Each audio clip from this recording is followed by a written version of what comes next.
have some conversations about the PowerPoints? Your Honor, the court did share, the state did share its PowerPoint with the defense.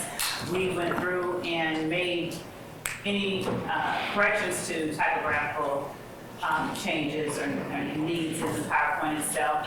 They are actually able to access the state's PowerPoint in real time, so they can see any change or anything that we made. We actually took out most of the photographs that we initially included, particularly most of Christian Evinger. So I have not heard from anyone on the defense team that there is any other objections. We've added back in Rodelius Ryan's party opponent admission on the date of the murder of Jamari Holmes. And we would like to, but have not, add the third homicide victim's photograph in, and that was it.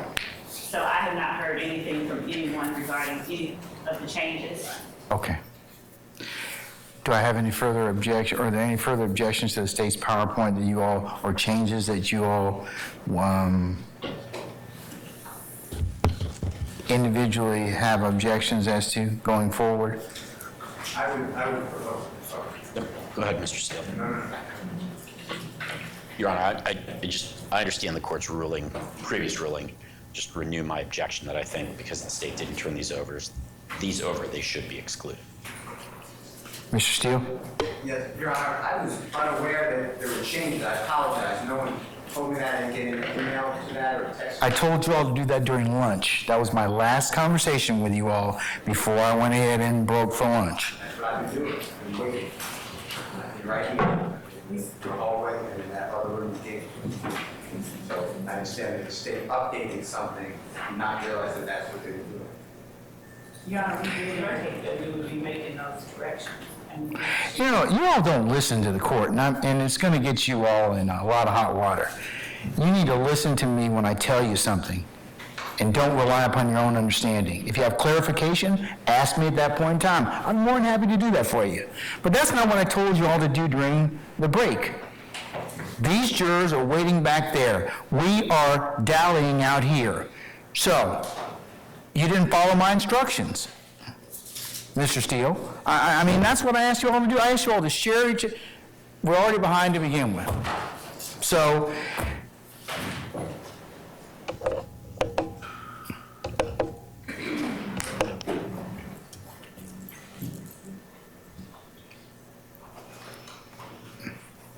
any further objections? Yes, Your Honor, I didn't know that they were changing. Yes, it. Ms. D. Williams.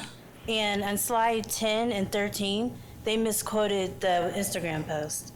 Again, they misquoted it? Yes, they did. It says, "I bet YSL make the news tonight." That's not what the Instagram post says. Your Honor, we actually copied the Instagram post into slides 10 and 13. And it does not say tonight. I'm sorry, okay.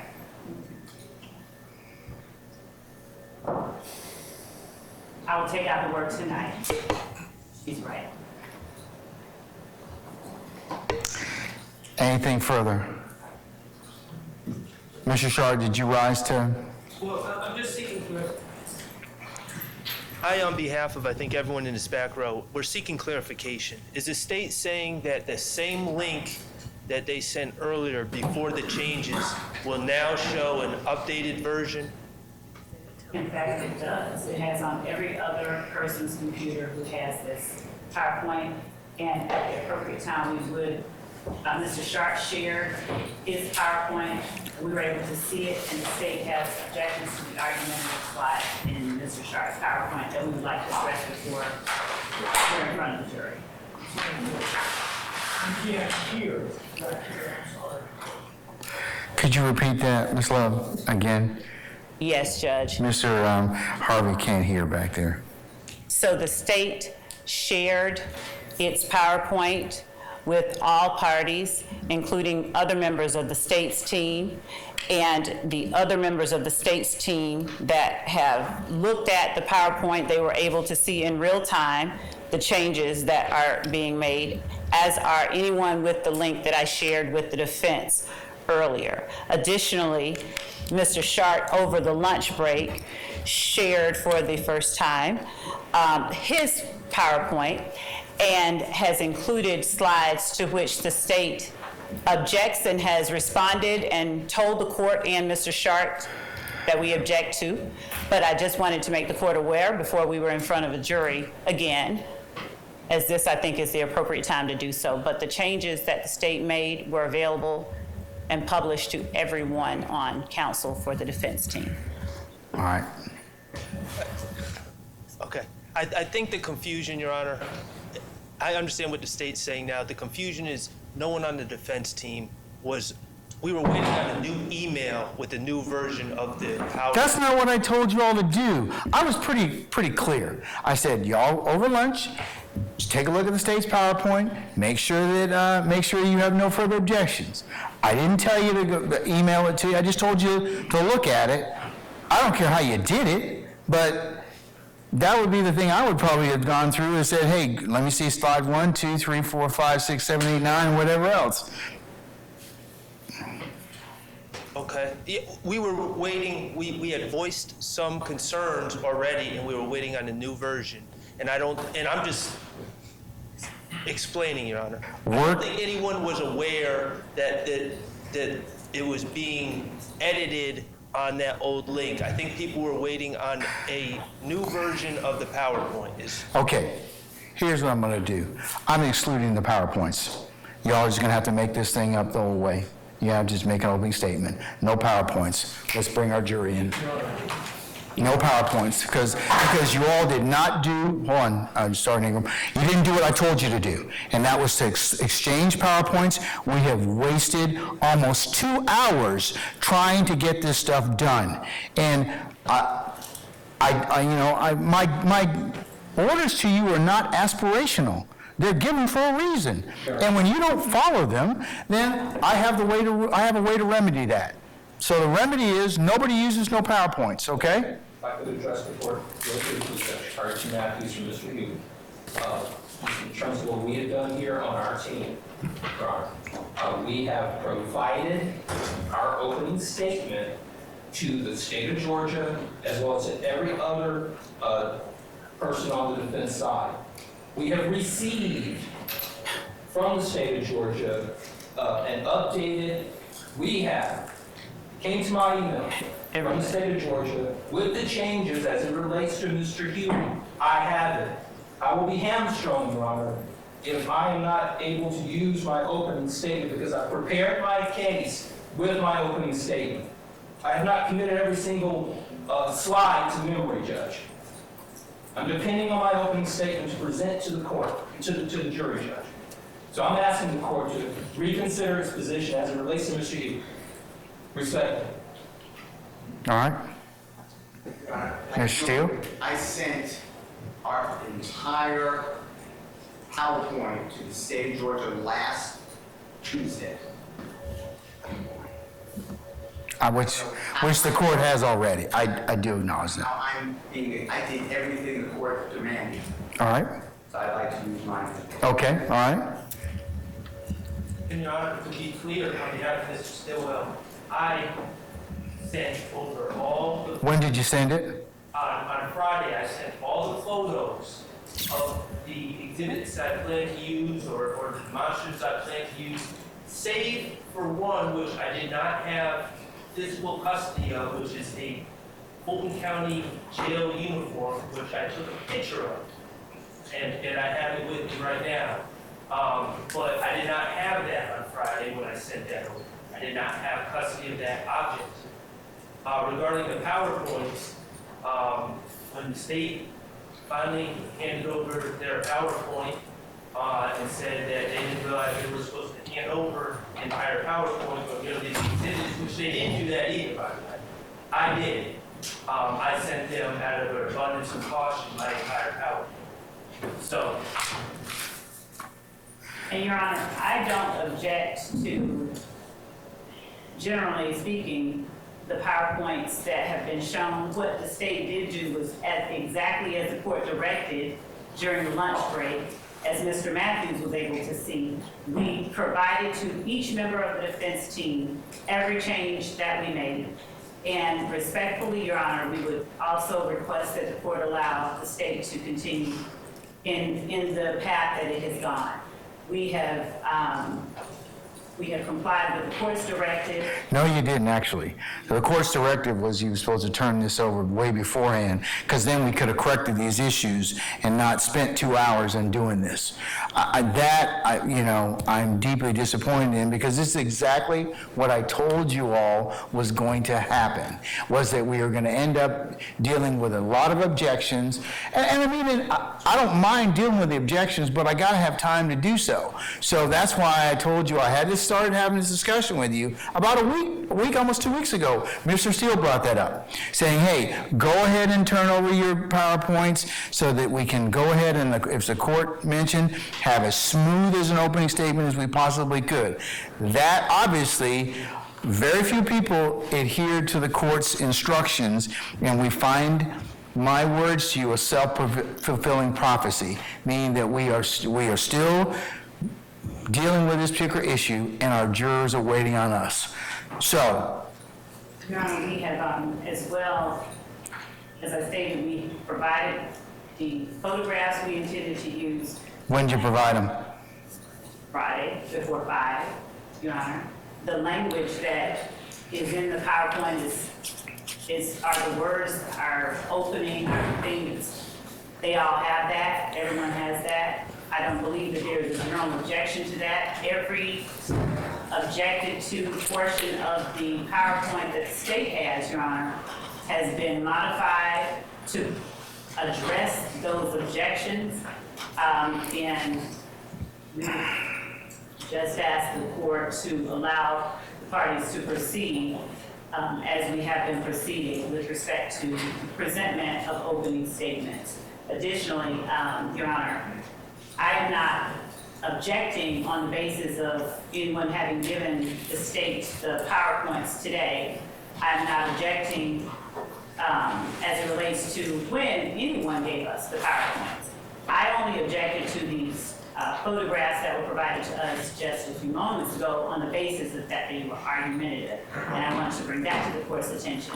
If the court decides that they stay in, even though they're argumentative, the state has, we can get past that quite easily.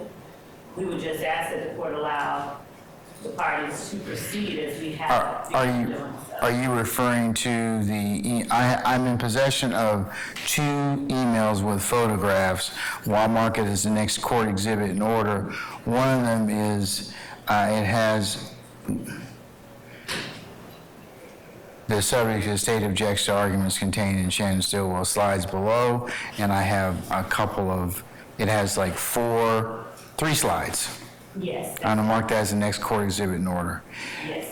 Mr. Shart, why don't you believe this is objectionable? It would seem to me, it's got pictures of a couple folks here in our facility, and a picture that's probably more prejudicial than probative, and it has somebody that's purports to be an inmate. So why wouldn't that be? I don't think, Your Honor, Yes. I don't believe, I'm not seeing the email. I see an email saying the state objects to use of these photographs during opening. It's got your 4 slides, state's key witnesses, Nicholas Robinson, and then Nicholas Robin, a.k.a. Spencer Wright. Those are 3 that I'm looking at. It's not showing that on my email. I'm seeing 2 pictures of jail. I got that one too, which I'll mark as the next court exhibit in order, and that's the 2 pictures that you referred to. And it has the state, subject matter is the state objects to the use of these photographs during opening. Could I see what we're talking about? Because I don't have it on my email. Sure. I'm not seeing it. Christina, can you mark these in the next court exhibits and then show them to Mr. Sharp? Councilors, you can approach and take a look at it.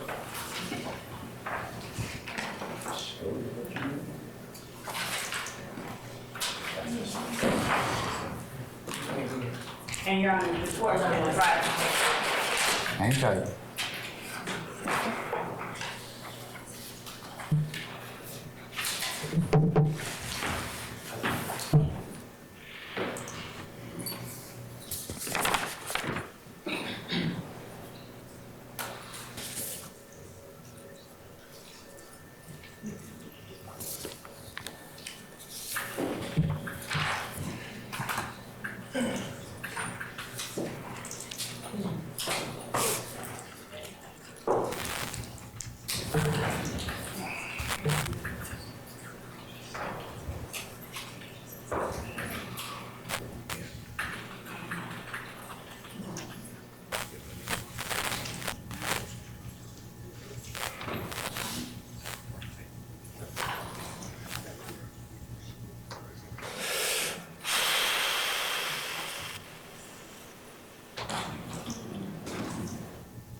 one did you mark it as, so we can, I have, it's marked Exhibit 2.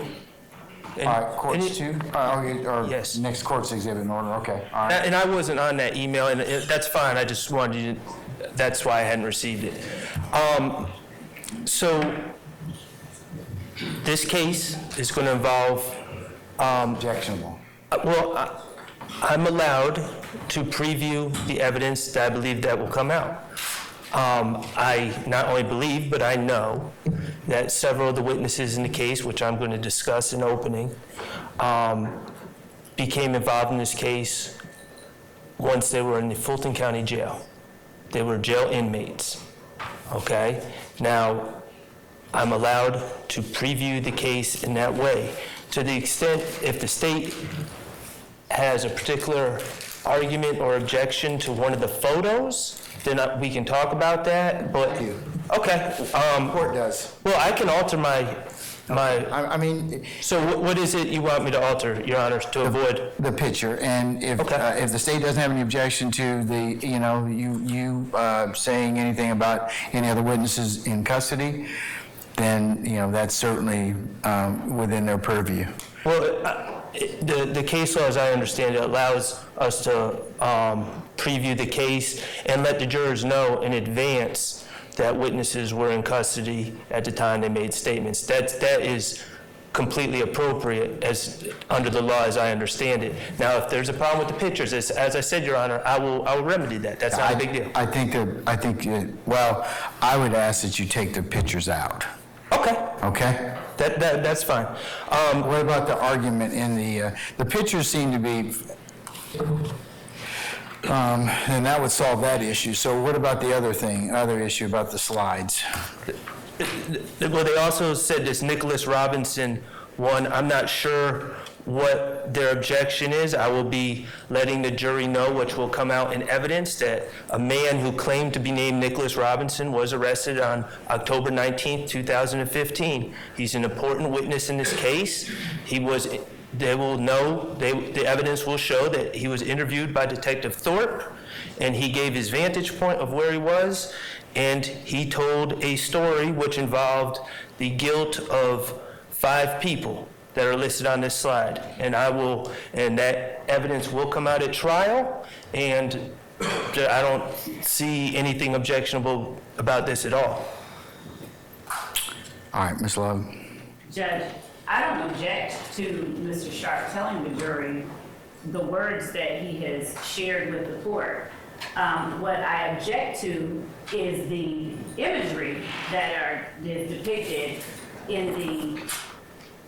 You mean the person that's in a uniform as well as the purported condition of the jail in that lower one? Correct. That's a separate slide. That's a separate slide. These are 2 separate slides. I just want to make clear. These are 2 separate slides. So I'm saying that I'll take out the pictures. And also the giving of the false information. So the problem that I have, the only problems that I have with the language in the other slide is that part of that information is improper impeachment that Mr. Sharp would not be able to introduce at trial.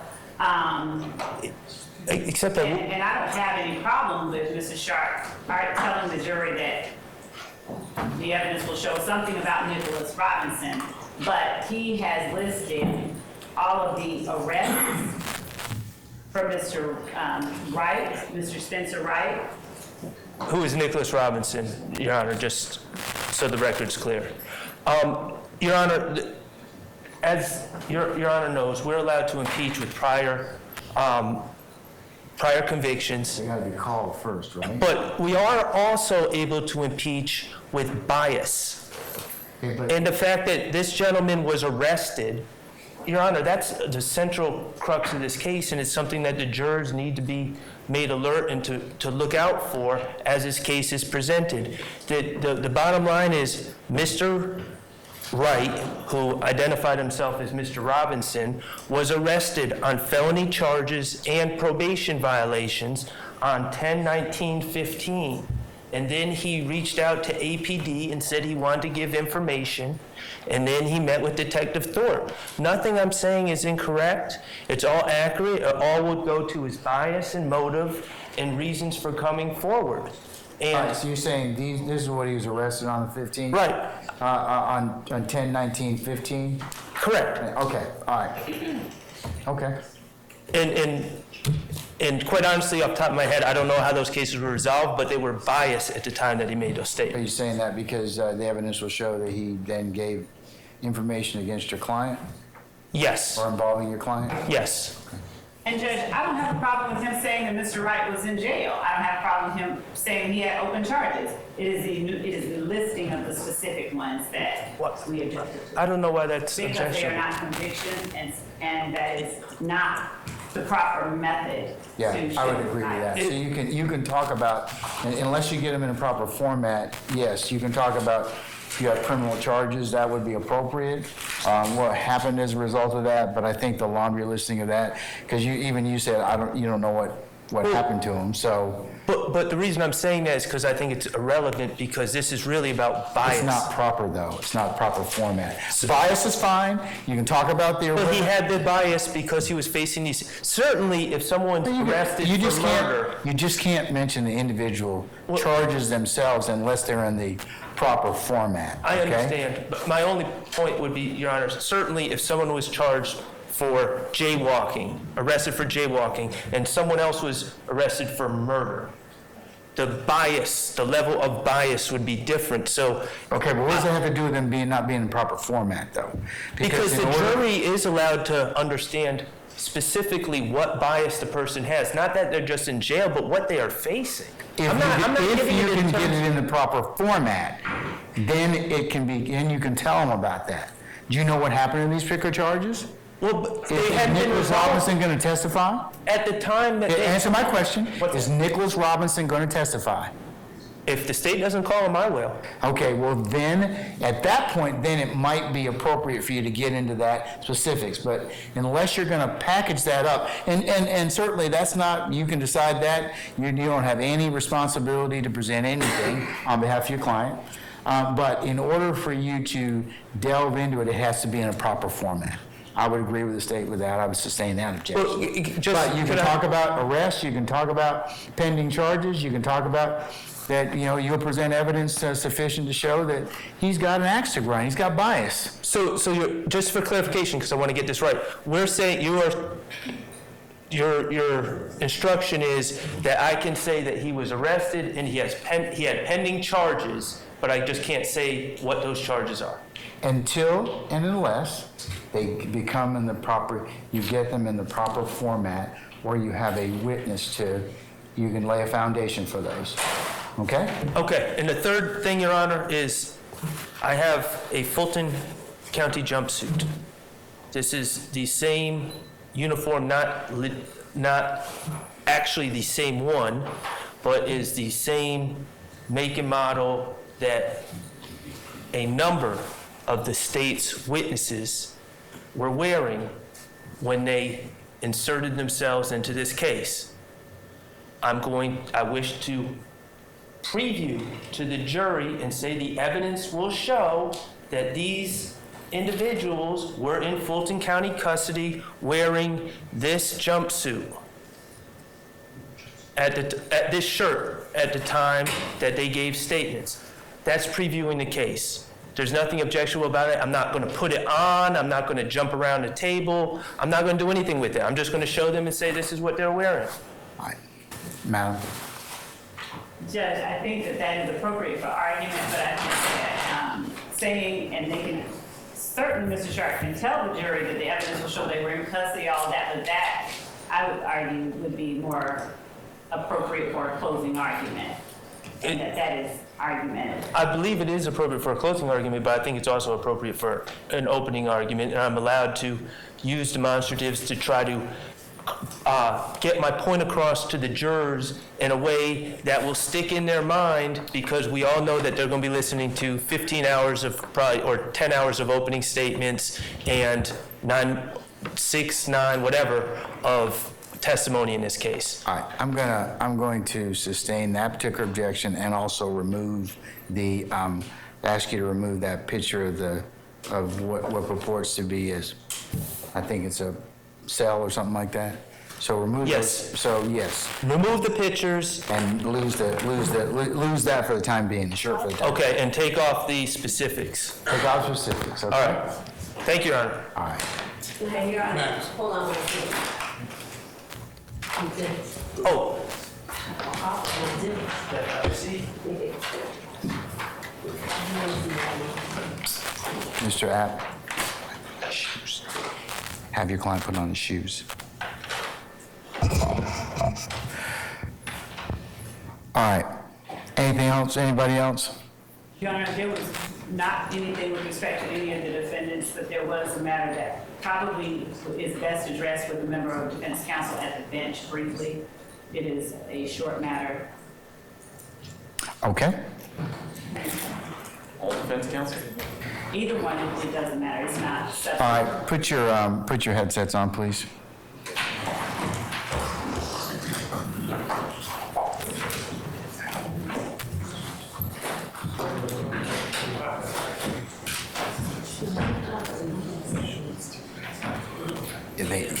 They have to also hold it.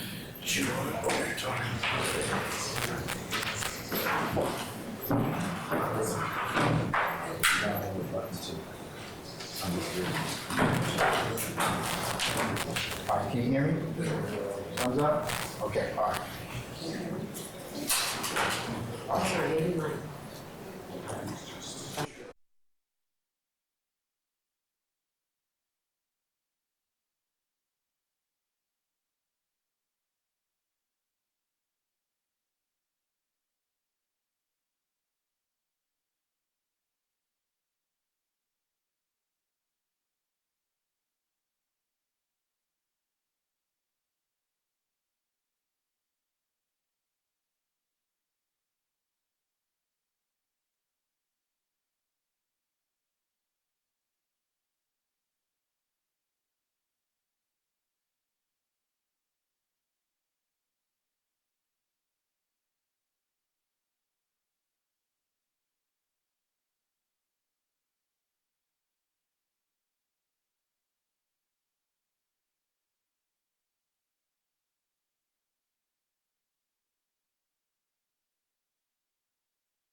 As long as we don't have any other issues? Thank you. Okay. Thank you, Your Honor. And I want to make certain no objections to Mr. Trent. Yes, Mr. Steele, what is it? On the PowerPoint, I'd like you to grab the newest one, and I got the last one. Number 19 is argumentative. Number 41 through 47, 51, and 54 is the law that they take from the court. I would object to those numbers. And Your Honor, I believe that the argument about the law was raised prior to lunch. Hold Mr. on. As it pertains to number 9, I'm going to mark the state's second PowerPoint as the next court exhibit in order. In terms of number 19, That is, we didn't chase the lyrics to solve the murder. We chased the murder and found the lyrics. Is that what you expect the evidence to show, madam? yes, it is. All right, I'm going to overrule that objection. What's your next one, sir? 41. 41.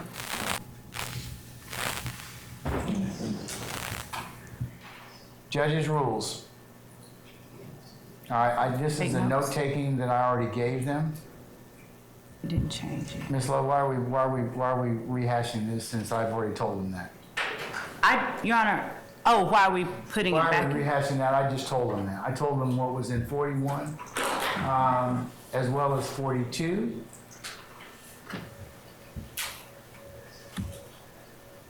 Your Honor, I can take them out. I don't mind. I was just, it's part of the opening that I wanted to I see. emphasize, but I can take it out. I'll sustain it. You can tell, I mean, you can tell them that it's Okay. fine. You know, I'll ask that you take out 41 and 42. So I sustain that objection, Mr. Steele. So the- What about 49, 43? Did you have an objection, sir? Correct. Your Honor, is the court directing me to take out the picture, or can I just take out the word "take notes"?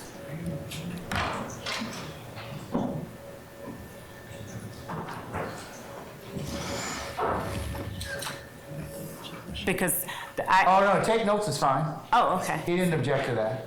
He's Okay. objecting to 41 and 42, which I'll sustain the objections to that. And then 43, let me look at it.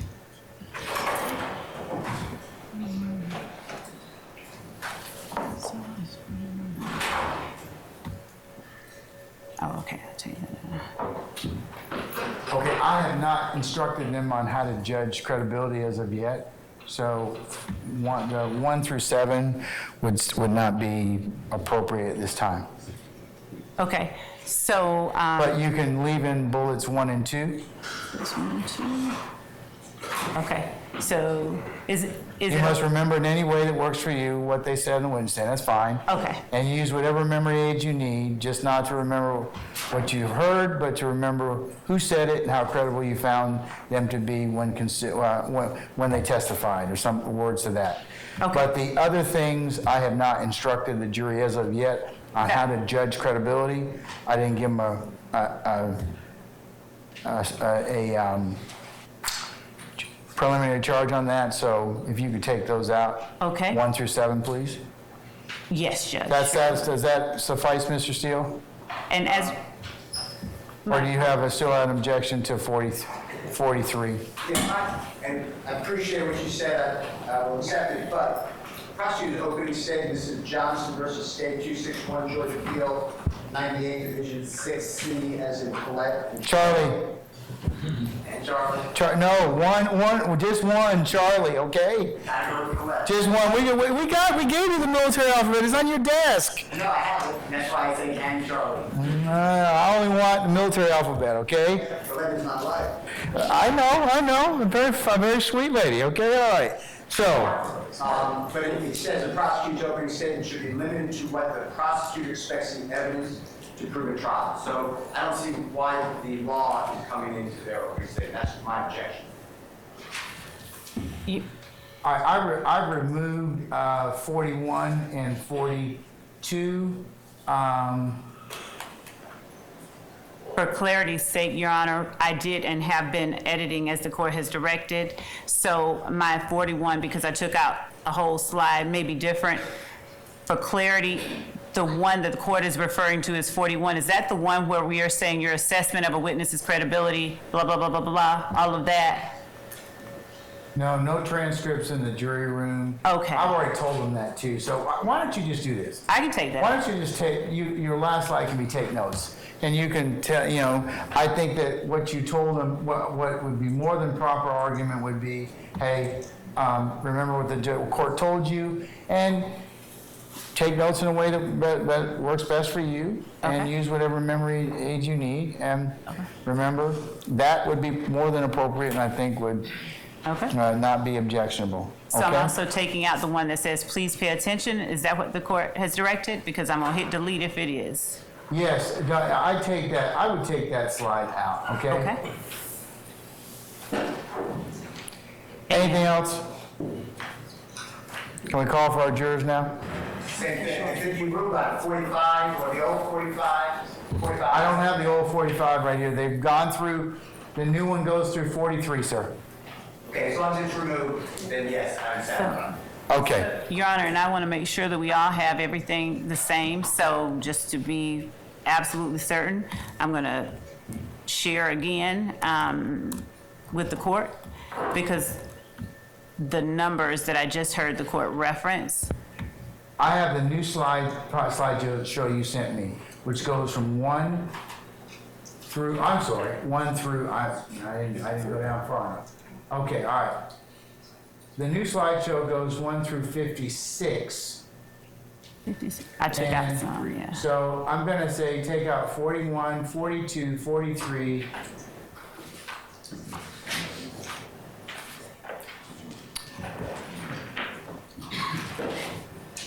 And I'm changing them in real time, so I'm taking them out.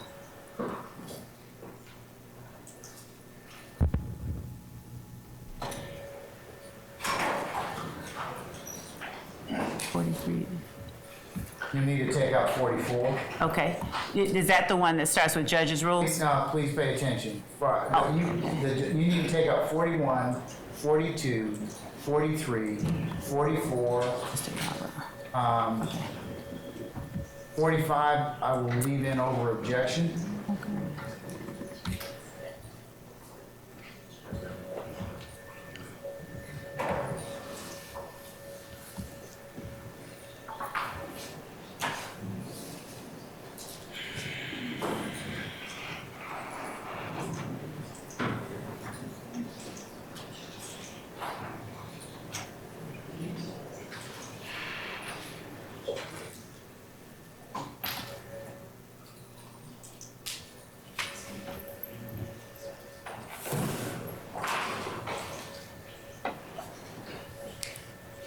Okay, I'll let you leave in 45 and 46 over objection. 47, judge's rule, 47 needs to come out.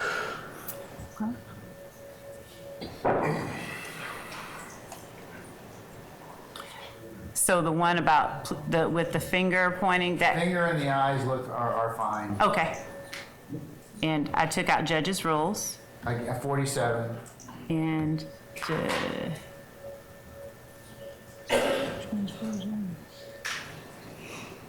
I think I've already taken out 47.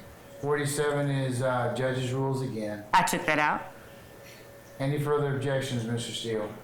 Because I am going to leave in 45 and 46, okay?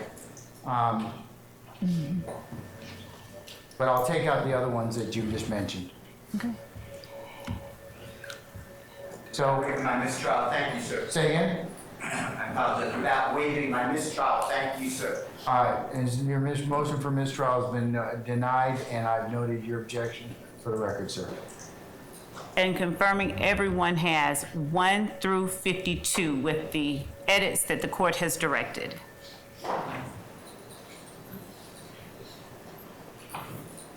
It's on the same old link, right? Yes, it is.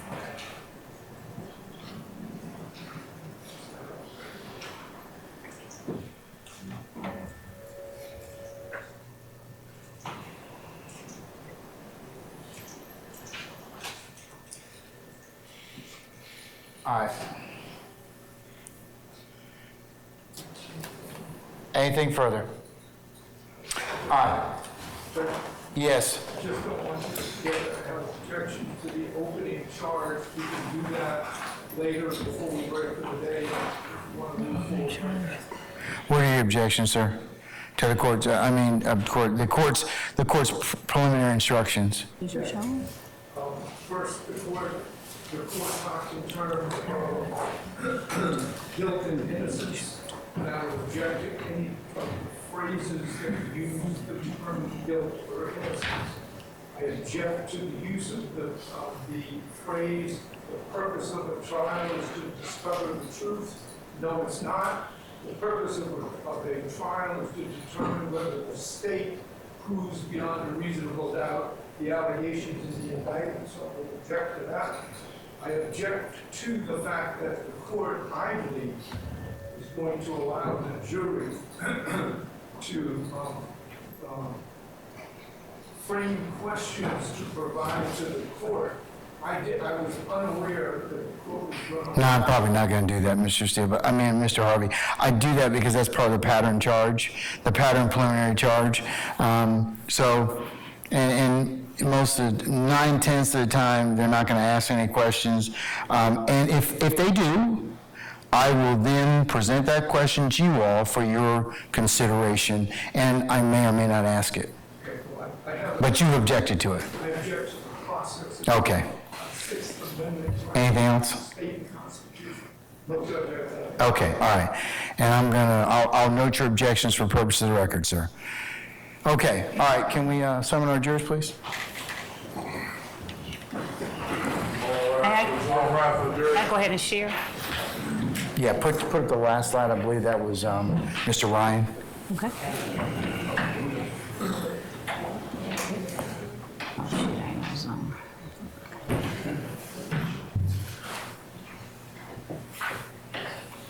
I'm gonna go back to the Zoom.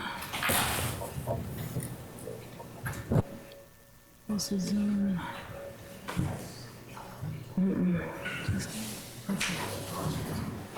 Did you just send it? Yeah. They're right. Has it come? Has it come? Okay. Yep.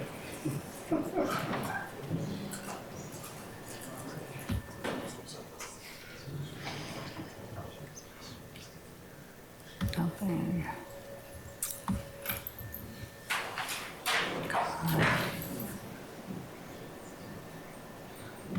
Just give me a second.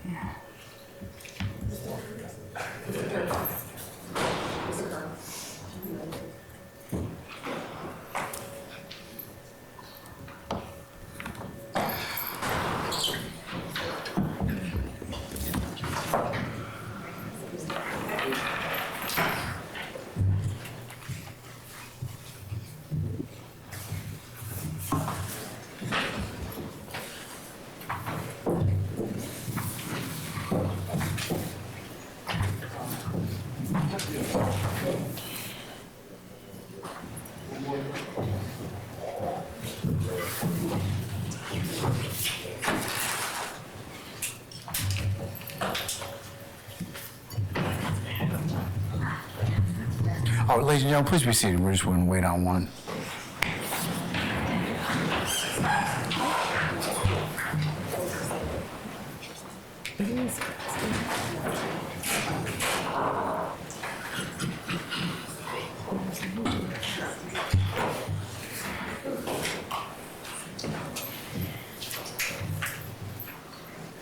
We're waiting on one.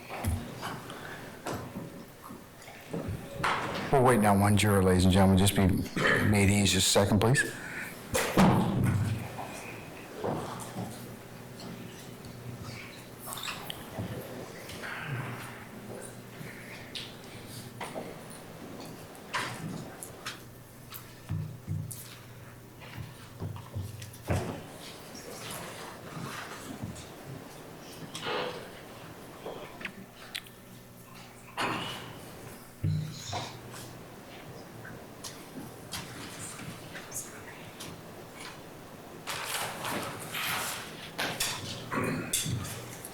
I'll do the present counsel. All right, thank you, Sergeant Ingram. All right, ladies and gentlemen, how was your lunch? All right, good, good. Okay, ladies and gentlemen, before we go ahead and continue with the state's opening statement, I need to kind of just advise you of just something that was said to you earlier, okay? So with your patience, all right, I believe the state council earlier referred to some representation of the parties, and I just want to remind you two things. Remember that opening statements are not evidence, and that what the attorneys say is not evidence. And with that, Ms. Love, you can continue, okay? Thank you, Your Honor. All right. And thank you, ladies and gentlemen of the jury. I like the court. I hope you all had a great lunch and can stay awake with me for just a few moments more. So where we left off, the crimes that the defendants are accused of committing in this case. You're going to have the indictment with you. It's going to go back. A listing of them include the following: conspiracy to violate the Racketeer Influenced and Corrupt Organizations Act, murder, armed robbery, aggravated assault, possession of a firearm during the commission of a felony, possession of a firearm by a convicted felon, possession of a firearm by a first offender probationer, and death by receiving stolen firearms, among other things. This list is not exhaustive. You will have again with you the indictment, and you are to consider as the state met its burden. So breaking it down, the evidence is going to show that the defendants, when we say conspiracy, it's nothing elaborate. It's a legal term, which simply means the evidence is going to show that the defendants had an agreement. There will not be a written contract presented to you. There will not be a letter signed in blood by any of the defendants. But what you will see evidence of is the defendants' actions, their presence, their companionship, their conduct, before, during, and after a long list of crimes. And what you will see is that the defendants weren't always convicted of these crimes. Sometimes the state no-prossed or dismissed charges. Sometimes the police never brought formal charges. But what the evidence will show is that the defendants did commit those crimes.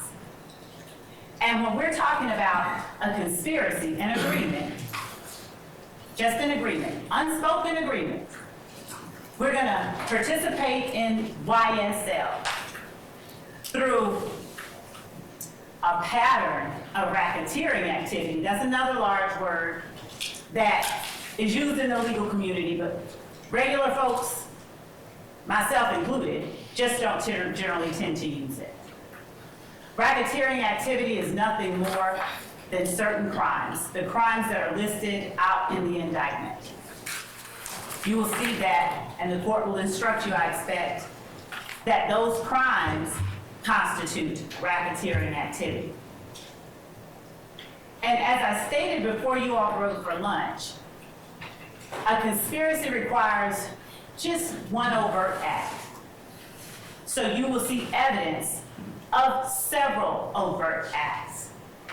Several acts that were done by these defendants and by unnamed and unindicted people as well, to further the interests, to further the goal of the conspiracy that the defendants participated in. You will see overt acts meant to establish YSL's dominance and control. You will see overt acts meant to gain illegally access to money and wealth and property that did not belong to YSL. You will see overt acts, steps taken on the part of various individuals to act to protect the group as a whole. Steps that have nothing to do with a recording label. Steps that have nothing to do with an A&R executive. You will see steps that were taken solely for the purpose of illegally gaining goods for and on the behalf of YSL and its members. You will see steps taken by each of the defendants to protect the members of YSL, to establish the dominance and control of YSL.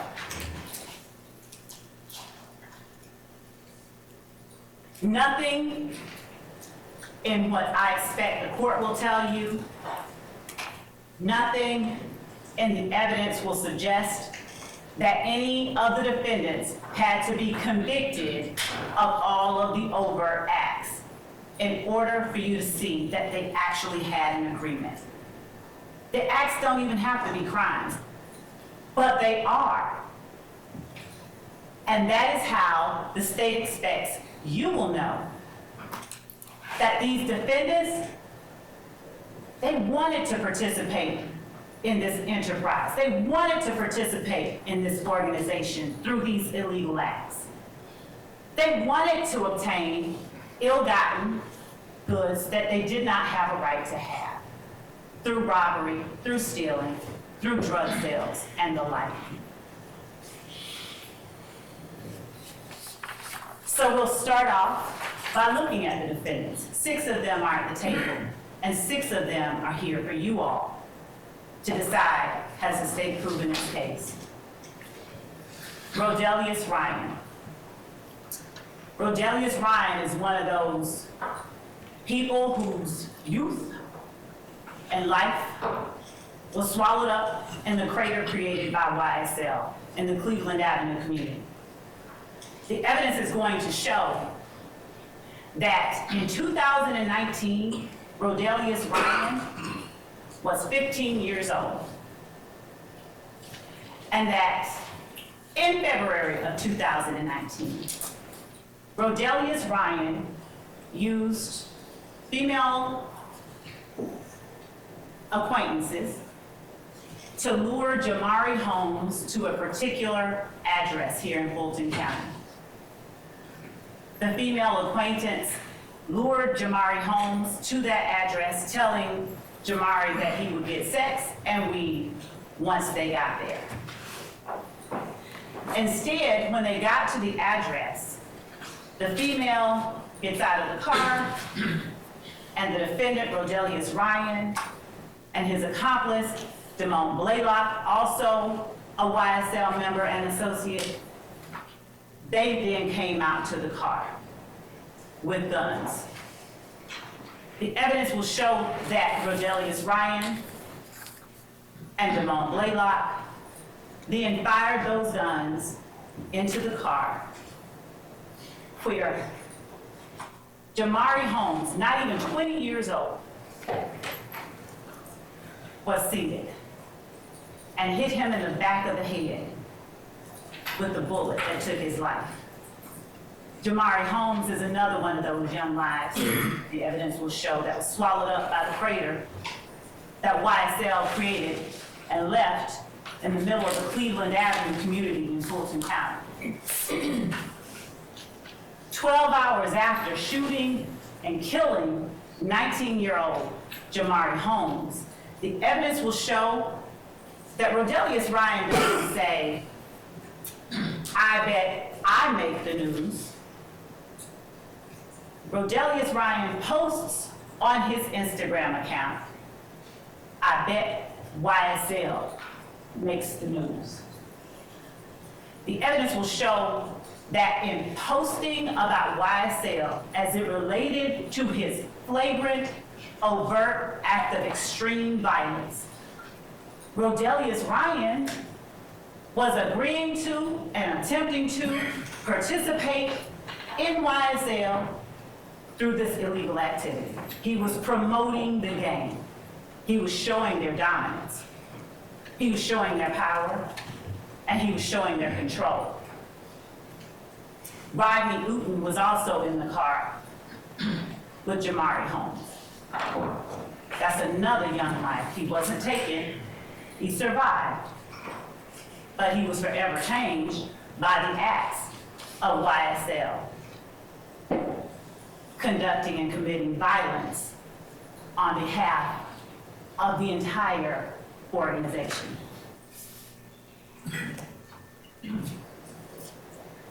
And in case it hasn't been lost on you, Rodelius Ryan's Instagram handle that he used, Slime Business Ride. Because as the evidence will show, slime is spoken and used to signify doing someone dirt. And Rodelius Ryan is proudly proclaiming his association with YSL as he talks about and as he promotes the gang itself. Rodelius Ryan's accomplice, another YSL member who's not here today, but who is a co-conspirator. What did he post after they killed Jamari Holmes? The evidence will show that Damone Blaylock didn't say friendship over females. He didn't say Blaylock over buddies. He said slime over sluts. Slime over sluts, while posting a YSL gang hand sign with the caption, slime over sluts, a green heart emoji, and a green snake emoji. which I expect the evidence will show, are the common identifiers associated with YSL. They're the identifiers that they use to announce and project themselves to the rest of the world. And then, on February the 25th, 2019, Rodelius Ryan made another posting where he's flashing cash money on his Instagram page with the caption, "Fuck YFN." YFN being a rival criminal street gang. The evidence will show that none of this was a part of what anybody has to do to be a part of a record label. The evidence will show that these acts were done in furtherance of and to promote the goals of the enterprise, the criminal street gang that is Young Slime Life.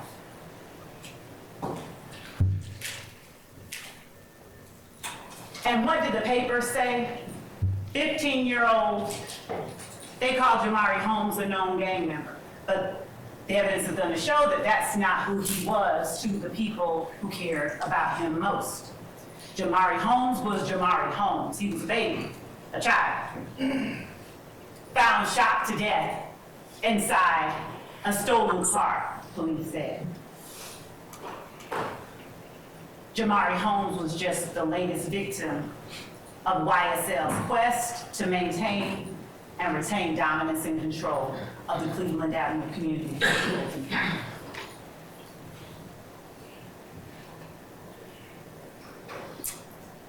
Again, Rodelius Ryan didn't post, "I bet I make the news." He said, "I bet YSL makes the news." Marquavius Huey, he's also on trial for you to determine whether the state has met its burden of proving he committed the acts that are listed in this indictment. Marquavius Huey showed his agreement to participate in the activities of YSL through a pattern of racketeering activities. He showed his willingness to commit acts on behalf of the gang through his actions.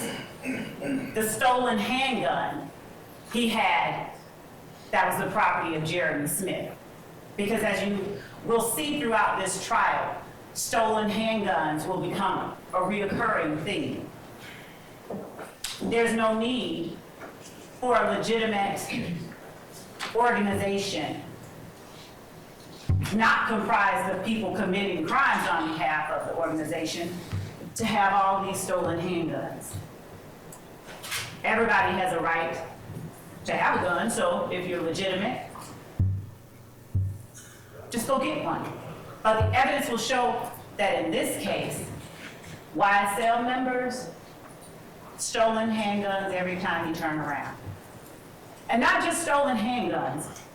The evidence will show that most recently in May of 2022, where some of these defendants were found at the home of Jeffrey Williams, their leader, it wasn't just stolen handguns that YSL dealt with. It was machine guns.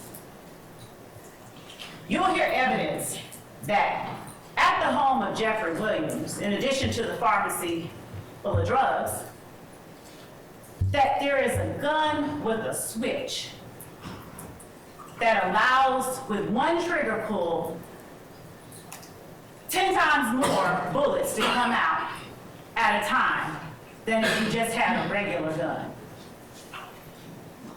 There will be no evidence to show any need for that in legitimate, ordinary, record deal making business.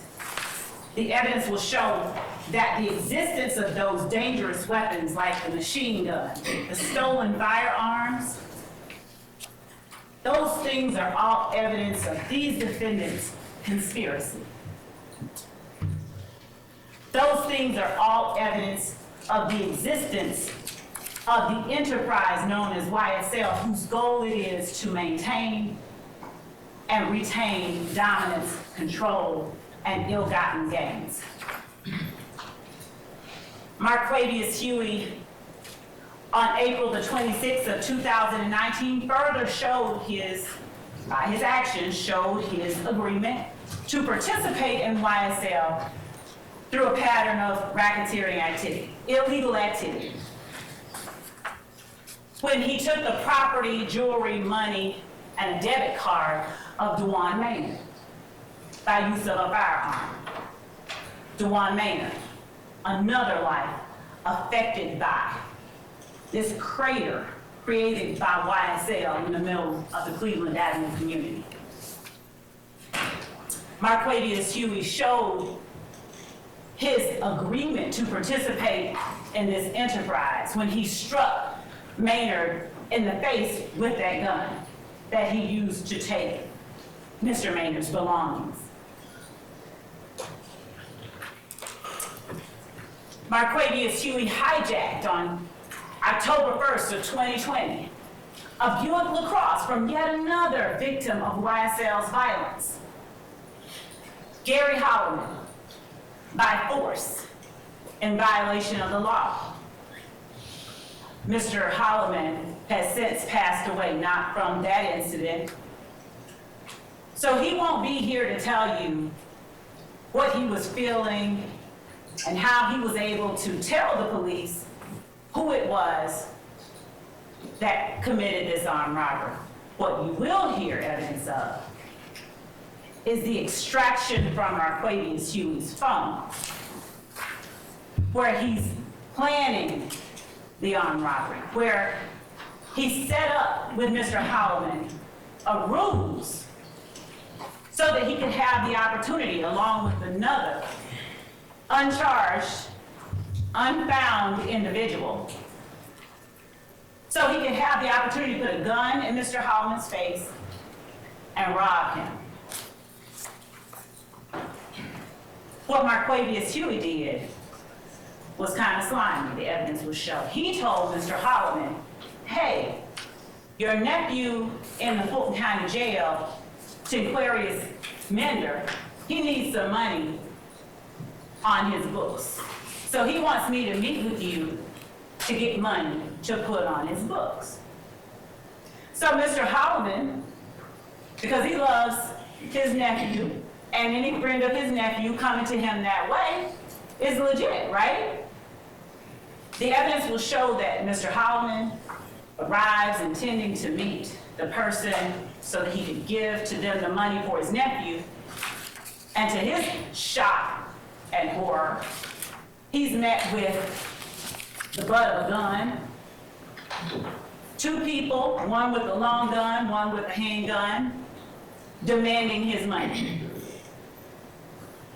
And that day, as the evidence will show, Mr. Holloman wasn't the only person affected by the violence perpetuated every day by YSL. Delmisha Coppage, she just happened to be on scene. She just happened to be right there conversing with and talking to Mr. Holloman when the defendant and his accomplice came up, held him at gunpoint, and demanded their belongings. You'll hear how they directed Delmisha Coppage to just sit on the ground, just give me your stuff. You'll hear how they robbed Delmisha Coppage at gunpoint.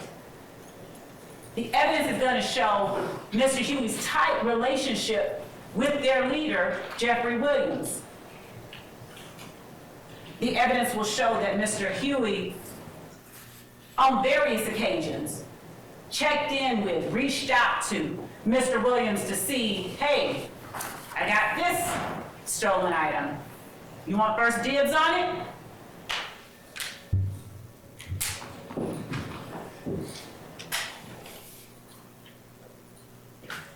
Marquavius Huey's actions that betrayed his agreement to participate in the conspiracy didn't stop with Gary Holloman and Delmisha Coppage.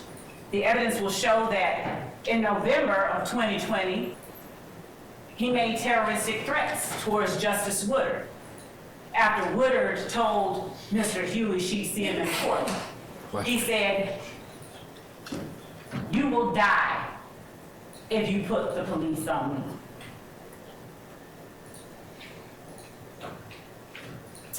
Showing their association, showing their agreement, showing their intention to participate in this organization, this enterprise through a pattern of racketeering activity. The evidence will show that while fellow associate Tinquarius Mender was an inmate at Fulton County Jail, Mr. Mender, Mr. Huey, and Mr. Williams conducted a recorded video call wherein Mender relays he needed something and Williams pointed to Mr. Huey to take care of it, and then flashed Mender the YSL sign. You see, it's not a crime to flash a YSL sign. The evidence is going to show it's not a crime to participate in a video call. The evidence is going to show that it is not a crime to endeavor to provide something for a friend who's locked up in jail. All of that is okay. These acts aren't listed on the indictment because they're crimes. They're listed because they are actions. Actions that the legalese for is overt acts that reflect each of these defendants' tacit or unspoken agreement to participate in this enterprise through a pattern of racketeering activity, to be a part of this group, to gain ill-gotten goods through crimes listed in this indictment. I don't even have to use the word racketeering. I don't even have to use the word conspiracy. They endeavored to do some illegal stuff to get a bunch of stuff that didn't belong to them. And somebody, more than one, but all we need is one, the evidence will show that at least one person took a step towards furthering that goal. So when you get the indictment, after however long it takes us to get there, and you're looking at 191 acts and thinking, state, really? It's an argument, objection. I sustain the objection. Thank you, Judge, I'll move on. Move on, that's argument. The evidence is going to show that these steps that they took are akin to you just going out and get some toilet paper to further a conspiracy to go TP a house. Doesn't have to be a crime, it's just an act, an action.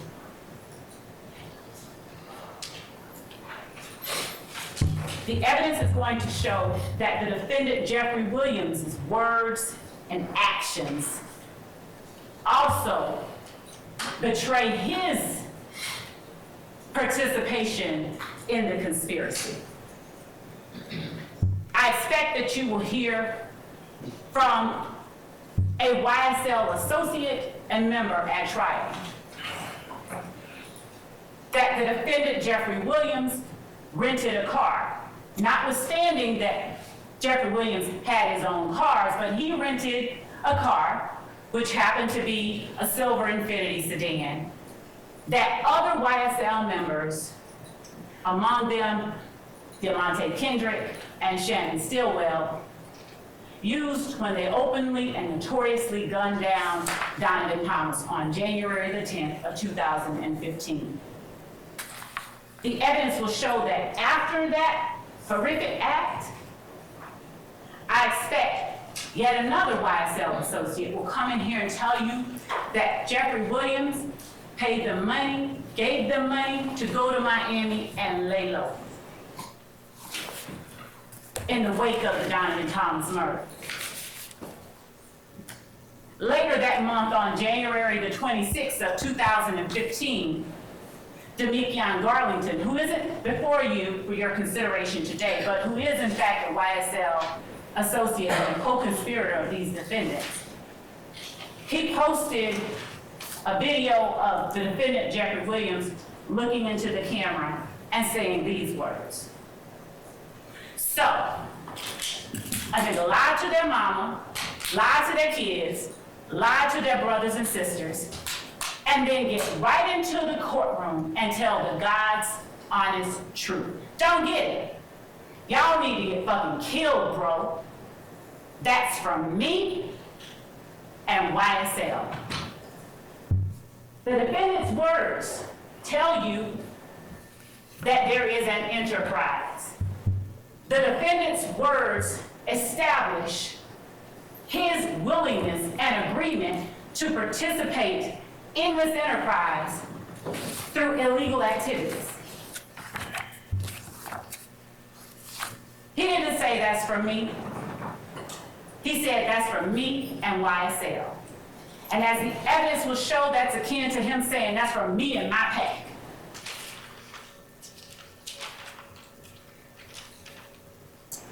Kendrick's and Williams' words, there's been a lot of talk about lyrics. But y'all, the evidence are gonna show in this case, we didn't chase any lyrics to solve any murders. Law enforcement in Fulton County chased the murders and found the lyrics. They're investigating, they're finding out who committed it. And after doing all of that, they happen upon lyrics. Lyrics that have an uncanny similarity to very true and very real and quite specific events, as the evidence will show. Jeffrey Williams' words that he promotes through songs with beats behind them, they aren't random. He tells you, as the evidence will show, take this shit to motherfucking trial. I rep my life for real. For slimes, you know I kill. Trial, I done beat it twice, Kendrick's. I'm undefeated, like feds came and snatched me. I don't know, no point in asking. I was on what? Bleeding. Stuck like a magnet, bitch ass nigga. I shoot at your man, you need to stand down. I up my stamina, take it to trial. Get an appeal, take it to trial. Yeah, you're gonna whack 'em. Pay for that casket, that's just if we whack 'em. My young niggas pulling up.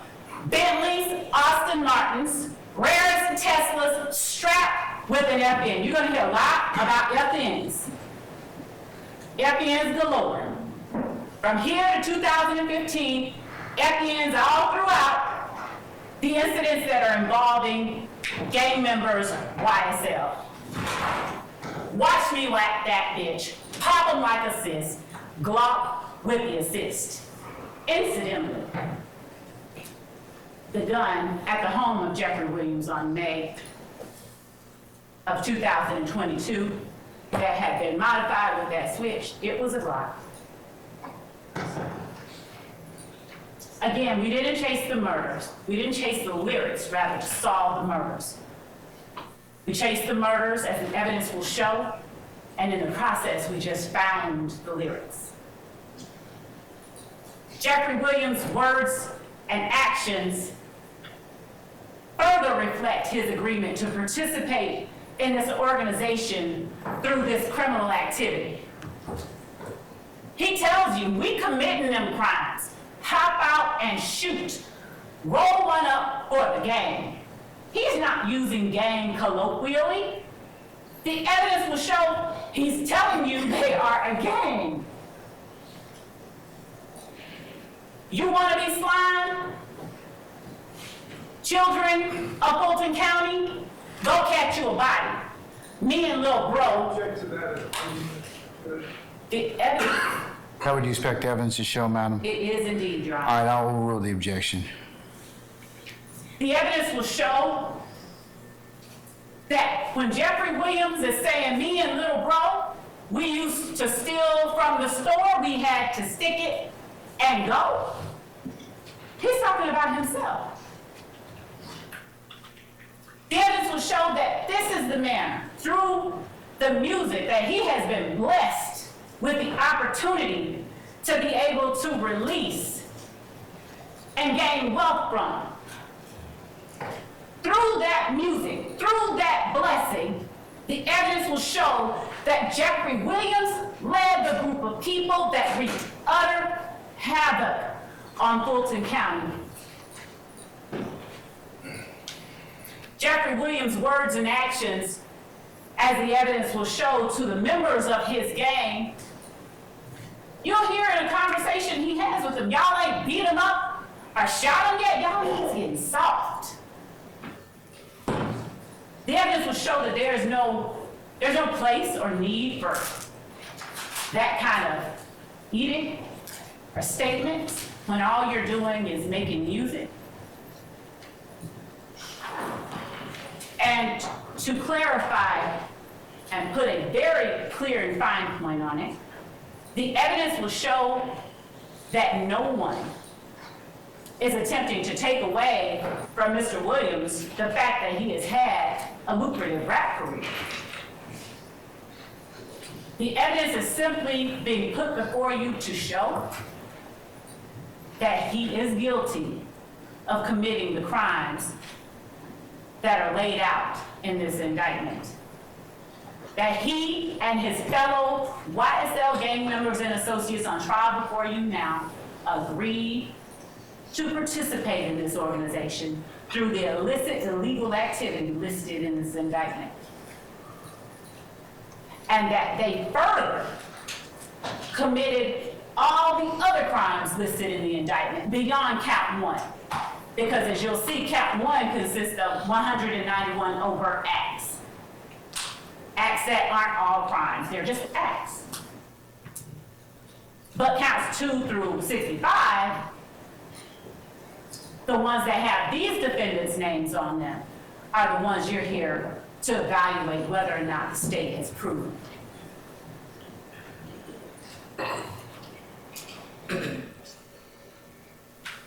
Actions and words, words and actions. The evidence will show that this was Donovan Thomas in life, that on January 10th at 2:15, about 7 o'clock in the evening, Donovan Thomas was living his best life. He was up at the barber shop at 330 McDaniel Street. He had paid for a bunch of people, a bunch of kids to get their hair cut, and you'll see that he is out there enjoying himself. The last actions that he took while he was fully alive and healthy, joking with his friends. You'll see that they didn't even see it coming. You'll see evidence that Donovan Thomas was literally in the middle of laughing it up with his friends when a car drives by and opens fire on him and whoever else might have been in close proximity to him. The evidence will show that this act wasn't done secretly, it was done openly, notoriously, almost as if to send a message. We did it. The evidence will show everybody knew who did it, because it wasn't done secretly. The evidence will show that this act didn't happen in a vacuum. There were things that led up to it. An argument at Club Crucial or Club Brucial, as my defendants may like to say, that involved a YSL associate by the name of Kenneth Copeland and a member of a rival gang. Kenneth Copeland gets jumped. He's flashing money because that's what they do. It's ladies fight night and they're out there flashing money. Kenneth Copeland gets jumped. Diamante Kendrick jumps into action, goes to Kenneth Copeland's defense, punches out a member of the opposition. And then shots are fired. Shell casings. Shell casings are all throughout the evidence that you'll see and hear in this case. Remnants of the violence inflicted on this county by YSL and its actions. Shell casings are fired in between January the 6th and 7th of 2015 and January the 10th. Other incidents take place and they lead to the ultimate gunning down of Donovan Thomas. As the evidence will show, in the ensuing months, there were series of shootings and retaliatory shootings. Most notably, the mother of rapper Rayshawn Bennett gets shot. Her house is shot up twice. She gets shot one time. And the evidence will show that there is not always cooperation, because there is a code that people adhere to when this type of violence is surrounding them. No snitching. So the evidence will show that even as people were getting shot, even as people were bleeding, even as people were being taken to the hospital to have their wounds attended to, they weren't always forthcoming. They weren't always willing to talk to and to trust law enforcement, not even if it would serve their own purposes. The evidence will show that members of YSL ultimately, as a result of those shootings and retaliatory shootings, ballistics or firearms matches started coming back to various people. And then one YSL member, Quindaria Zachary, he gets caught with a gun. The shell casings from that gun go to match some of these shootings. Quindaria Zachary is caught. He starts telling. The evidence will show that Quindaria Zachary was a straw purchaser for YSL. A straw purchaser is nothing more than somebody who goes and gets guns for somebody who's not supposed to have them. And that's what Quindaria Zachary did. Firearms found in the hands of Kenneth Copeland led to further revelations to the police and law enforcement. The evidence will show members of YSL were so eager, so gangster about acting on behalf of and in the protection of the defendant Jeffrey Williams and YSL, that when Wayne Carter, otherwise known as Lil Wayne, came to town to perform at the compound while the defendant Jeffrey Williams was performing in Lil Wayne's hometown,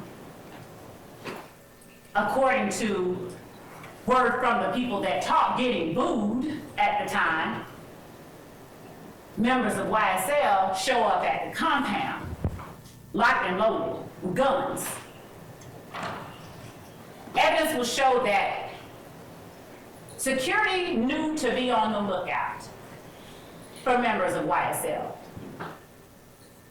The authorities were alerted to ongoing public rifts and back and forth between the defendant, Jeffrey Williams, and members of his gang, and statements being made publicly on social media about, towards, and threatening Wayne Carter. So when Tyrone Dennis, who is working an extra job, he is a law enforcement officer. At the time, he was an investigator with the Atlanta Police Department gang unit. So when he's there working his extra job, and he sees Walter Murphy, one of the founding members of YSL, show up with the defendant's sisters, and Trontavia Stevens, and ultimately Jimmy Winfrey with guns. When he sees Walter Murphy try to secret a gun underneath the wheel well of a car, he calls him out. He's like, "What are you doing?" Walter Murphy's like, oh, hey. The evidence will show that the YSL gang members that showed up at the compound that night were not allowed entry into Lil Wayne's concert, his venue. So what they did was they waited until Lil Wayne leaves, gets in his tour bus, and is attempting to leave the area. They get up beside the tour bus and they unload bullets into the man's tour bus. Bullets. For nothing, except to show their dominance. There will be no evidence that Lil Wayne threatened either of them that night.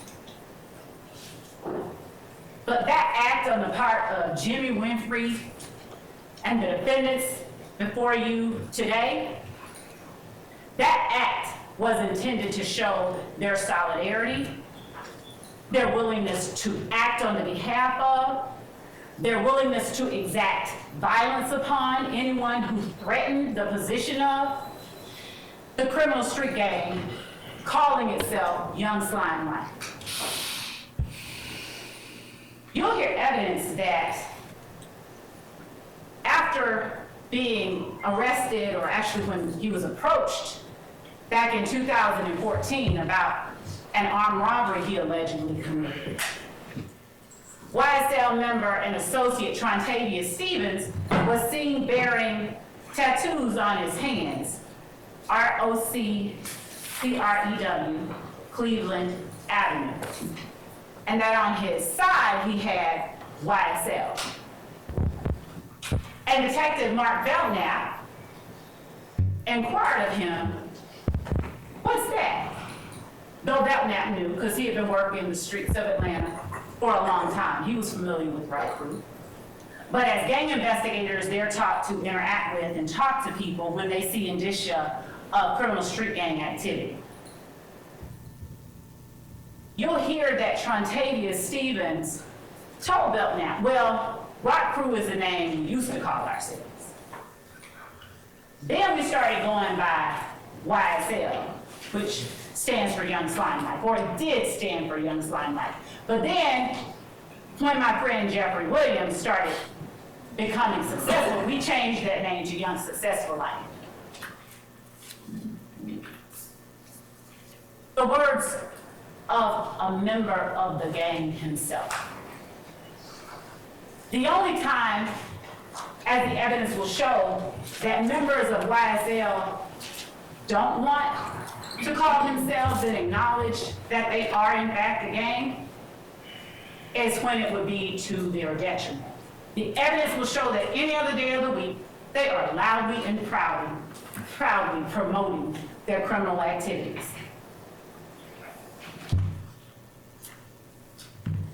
Donovan Thomas, he was driving this Chevrolet Tahoe the night he was gunned down. The evidence will show that this location here is the barbershop right up from the Texaco at the corner of McDaniel and Northside Drive in Atlanta, Fulton County. We asked you during voir dire, you heard us say, how many of you are familiar with this area? This is that area.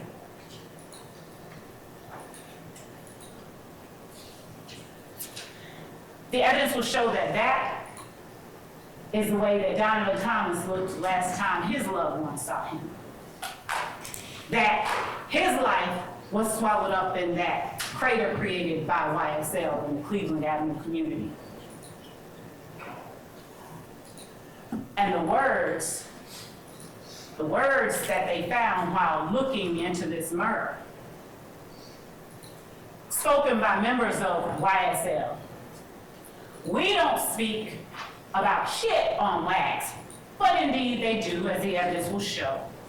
They just kind of thinly veil it. We are known to kill the biggest cats of all kitties. Donovan Thomas in the community, he was a big homie. He was a friend to a lot of people. He was a big deal. And it touched a lot of people, as the evidence will show, when his life was taken. The words that were spoken, we known to kill the biggest cats of all kitties. How coincidental that Donovan Thomas was gunned down. And these were the words later spoken by members of YSL. The evidence will show that it's not coincidental at all. 100 rounds in a Tahoe. 100 rounds in a Tahoe. The evidence will show that the lyrics released by YSL members, the lyrics they chose to speak, they bore a very eerie significance to real life. 100 rounds in a Tahoe.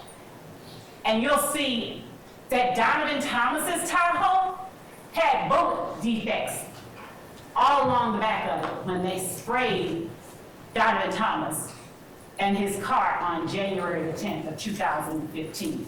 This that slime shit, killing 12 shit. The evidence will show that 12 is the word that is commonly used to denote law enforcement. And speaking of the young people whose innocence and whose lives were swallowed up by that crater created by YSL, Christian Eppinger. He's not before you today, but he is a co-conspirator of these defendants. He is a YSL member and associate who got YSL tattooed on his face at the tender age of 15. He repped YSL continuously and notoriously throughout his social media. The evidence will show that at the age of 16, he, along with an accomplice, robbed a young woman by the name of Taravia Hill at gunpoint in front of her child. And that at his sentencing hearing, Taravia Hill, seeing a young black boy, who could have been her brother, cousin, she actually advocated for Christian Eppinger's lenient sentencing. So Christian Eppinger, he wasn't sentenced on what he was originally charged with. With the acquiescence of the victim, Christian Eppinger received a lesser sentence. He went to prison for a short time, and within less than a year, he committed an armed robbery. And when law enforcement officers are out there looking for Christian Eppinger, who incidentally constantly posted on social media with the guns and his gang signs and the green emojis with the gun pointing to the camera or to some other emoji talking about how he reps hard for YSL. When law enforcement officers, specifically a law enforcement officer just 30 years old by the name of Officer Rogers, when they go to apprehend Christian Eppinger on this armed robbery he committed after being released from prison, having robbed Taravia Hill, they do everything they can to take him in without causing any harm to Christian Eppinger. But you will see that while he's being taken into custody, what Christian Eppinger does, he takes the firearm of this young officer. He pulls it out of the holster and he fires, putting 7 bullets in Officer Rogers. The evidence will show leaving a law enforcement officer with PTSD after he has tried to humanely apprehend a member of YSL. The evidence will show that this person depicted here is Quantavious Greer, also an associate, but perhaps more importantly, the brother of the defendant, Jeffrey Williams. Christian Eppinger was so deeply entrenched, ingrained with loyal to YSL, he's even posting free bitch as Quantavious Greer served a sentence for murder. said they want smoke? Christian Eppinger, as he's calling himself YSL Briss. Note that Chris does not start with the letter B, but it does when you're associating yourself with a criminal street gang who aligns itself with the Bloods. And that's the tattoo that Christian Eppinger on the side of his face proudly publicized on June 27, 2015. He wasn't even 16 yet. New ink with the green snake emoji and a red heart.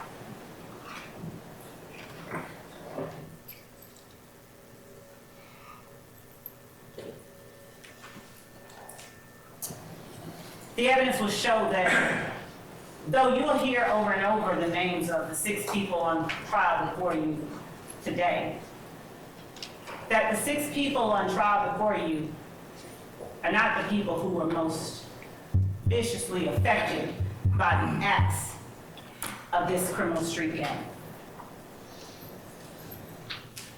The evidence will show how far members of YSL are and were willing to go to act immediately on behalf of each other. Dexter Montgomery, minding his business, happened to drive in just a little too closely behind another YSL associate, who then phoned up the gang who was posted up at the trap house. And in minutes, 2 more YSL associates showed up with a long gun and handguns. Dexter Montgomery had no idea he was about to lose half of his head that day. As Dexter Montgomery left the gas station, 2 YSL associates followed behind him. And as he stopped at a red light, they opened fire. Miraculously, the evidence will show that Dexter Montgomery survived, but literally half of his head is gone. You'll hear from and see Dexter Montgomery during the course of this trial. The evidence will show that after that happened, law enforcement, at first it wasn't the gang unit, but the gang unit recognized some of the players, Walter Murphy, other members of YSL. And so they began to assist in the investigation. And they learned. The YSL gang members said, we got a call that one of us needed some help. He didn't know who this was pulling up behind him, so we just responded. You'll hear that investigators, Gaither and Dennis, said, well, wait a minute, did you know what you were responding to? They're like, no, we don't have to know. If our boy needs help, we're gonna respond. They said, well, where'd you get the gun? Oh, they're by the door of the trap house that we were in. They're just there, ready for us to use when we need to. Their words, I can't make it up. The evidence will show that actions of YSL gang members and associates on behalf of their leader when they felt someone disrespected Jeffrey Williams or any other member of their pack, they made threats. Not quiet, whispered threats, loud, public threats with wide, vivid displays of firearms. We're not going back and forth. This about to be some Biggie and Tupac shit and shooting up Wayne Carter's tour bus. The evidence will show that all of those actions, they're not elements of the offenses that are charged in the indictment. We don't have to show those things in order for you to find them guilty, but the evidence will show that those things prove the existence of the conspiracy, of the agreement itself. The agreement on the part of these defendants and other charged and uncharged co-conspirators to be a part of this organization known as Young Slime Life through a pattern of this illegal activity outlined in the indictment.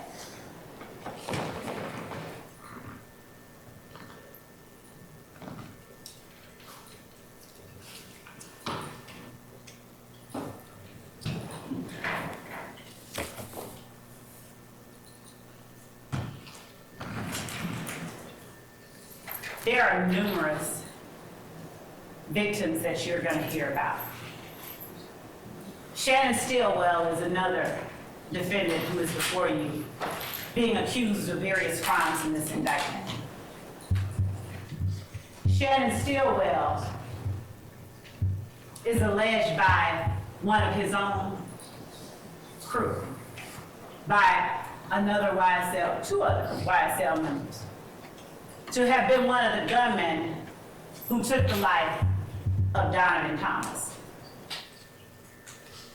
The evidence will show that Shannon Stillwell was arrested. He was arrested after some investigation by the Atlanta Police Department.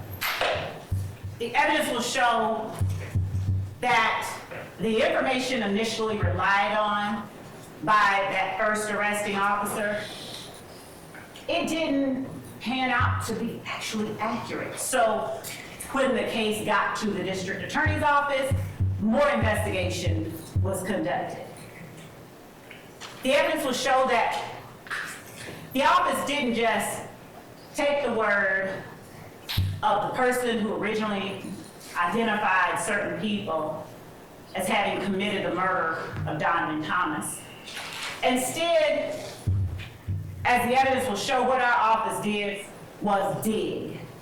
Dig to find out whether the people who were talking were actually in a position and a place to know the stuff that they talked about. And what they learned was that that person originally relied on by Investigator Thorpe, that person was just lying. And so the people that Investigator Thorpe originally arrested on the Donovan Thomas murder, they were released at various times on bond as the office continued to investigate further. The evidence will show that our office did not just stop at the word of one YSL member. The evidence will show that yet another accomplice corroborated the words of the first YSL member that talked. The evidence will show that cell phone records further corroborated the information law enforcement was getting from these people. And ultimately,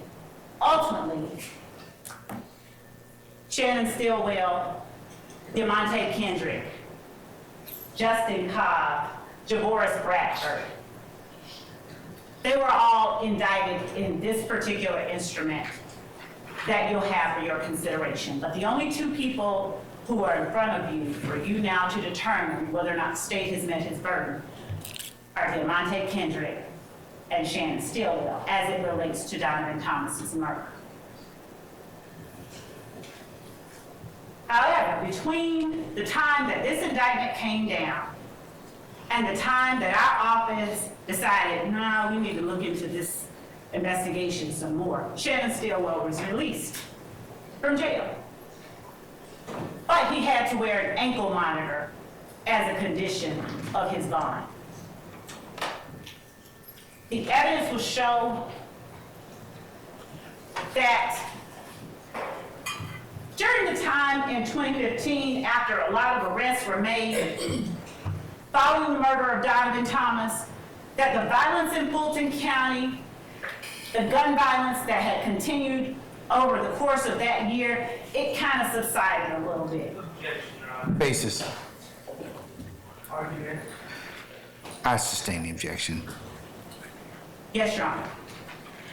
The evidence will show that around 2019, 2020, law enforcement investigators, they started noticing some activity on the part of gang members. they started paying particular attention. One of those investigators was investigator Marissa Vivarito. You'll see and hear from investigator Vivarito, and you'll learn that one of her jobs as a law enforcement officer, one of her background experiences was that she was a probation officer, so she had a lot of information about a lot of YSL gang members.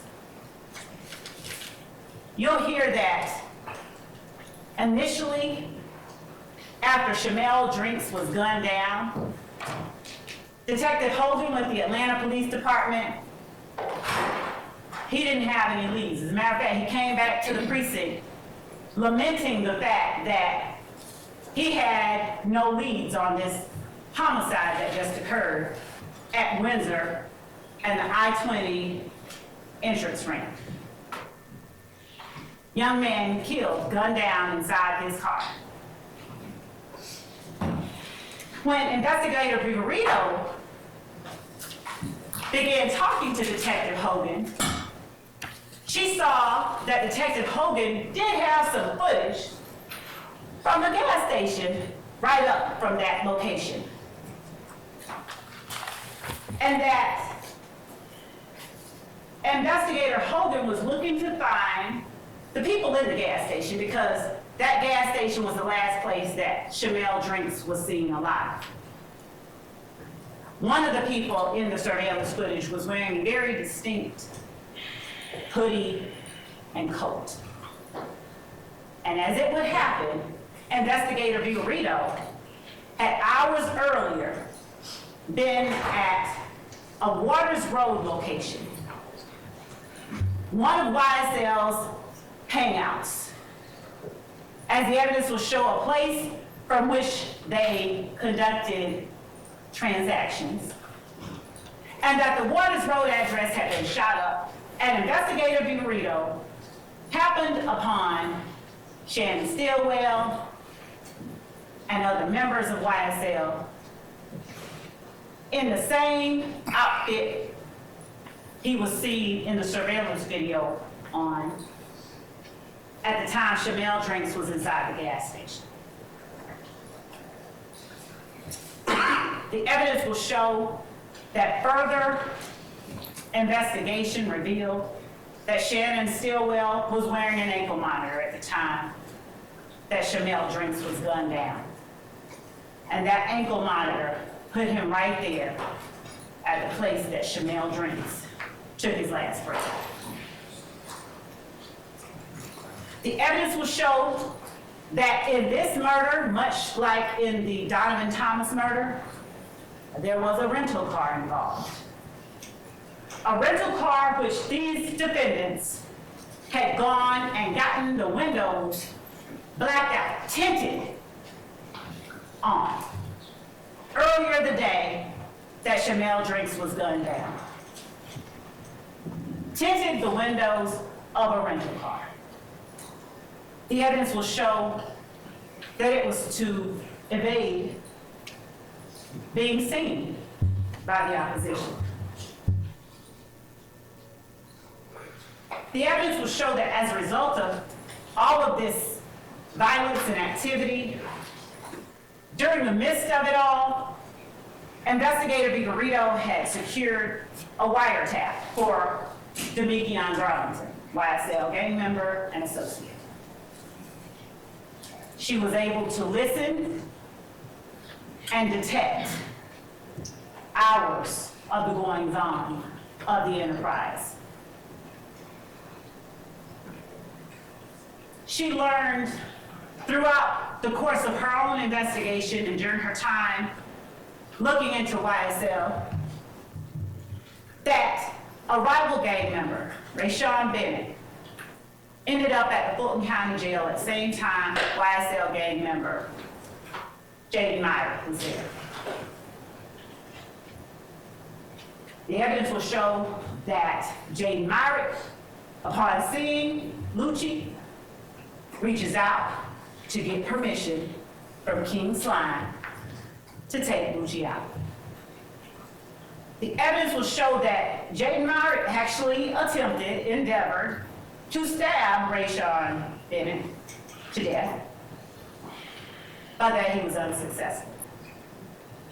The evidence will further show that Jaden Myrick wasn't the only one reaching out to this defendant, Jeffrey Williams, for permission to commit a homicide.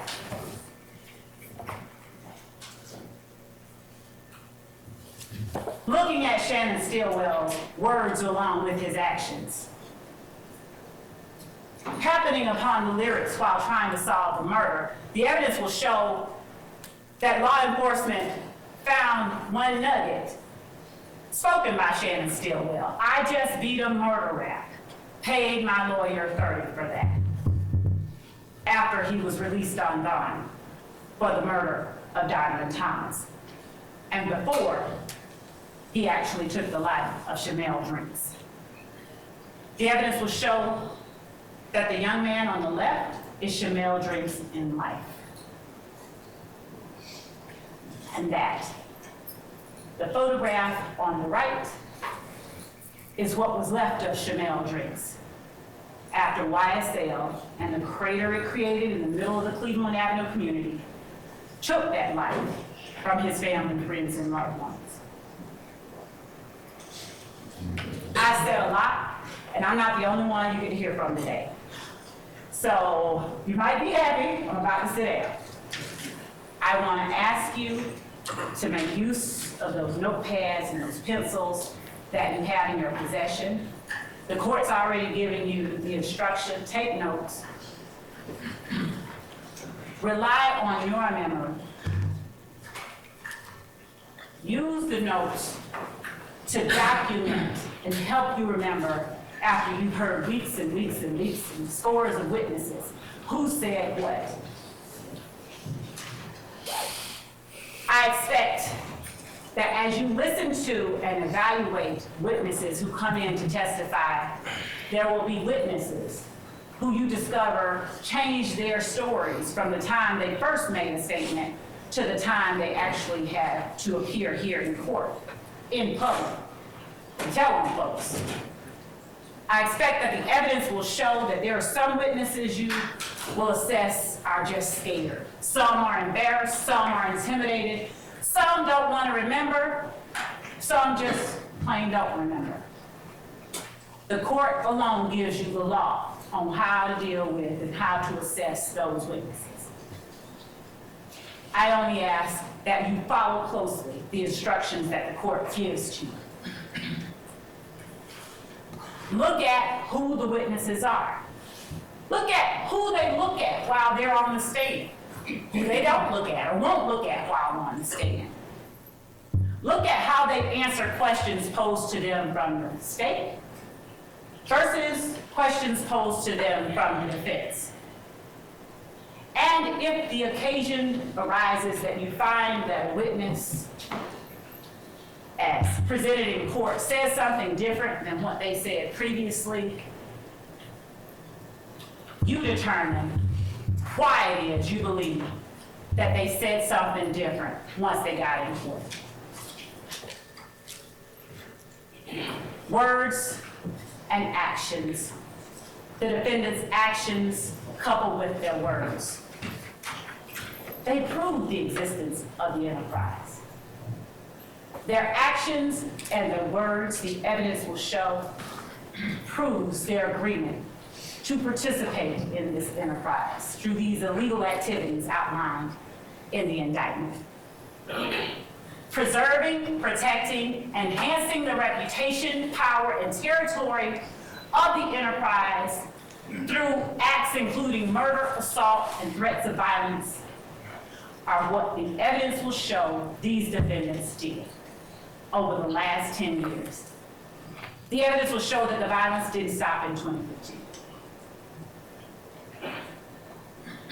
Preserving, protecting, and enhancing the reputation, power, territory of the enterprise by the posting of messages, images, videos, and songs demonstrating their allegiance to the enterprise and a willingness to engage in violence on its behalf are what you'll see evidence of over the course of the next several weeks.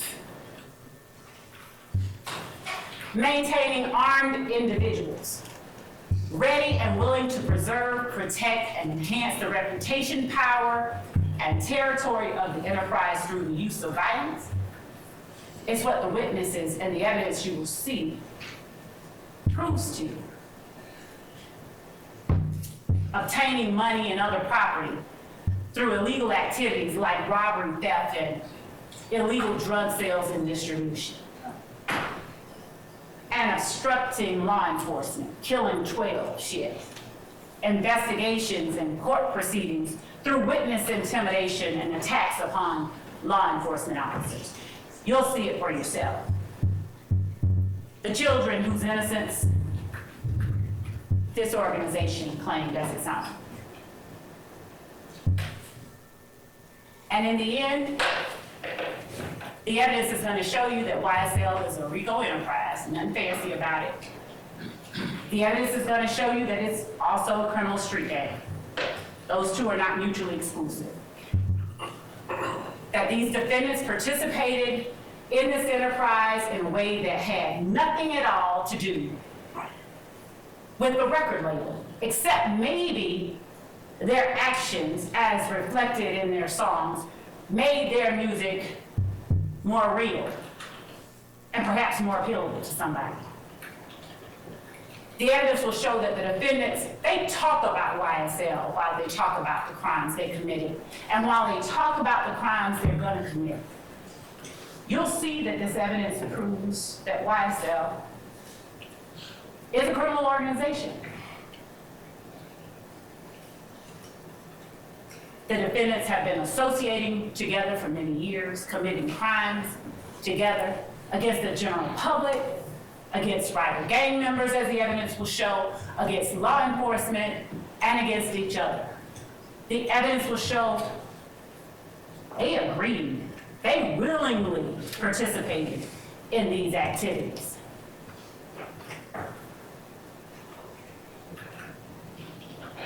In the end, the court has told you and will tell you again that you are to evaluate the evidence and apply that the law the court gives to you to that evidence and render a verdict that speaks the truth.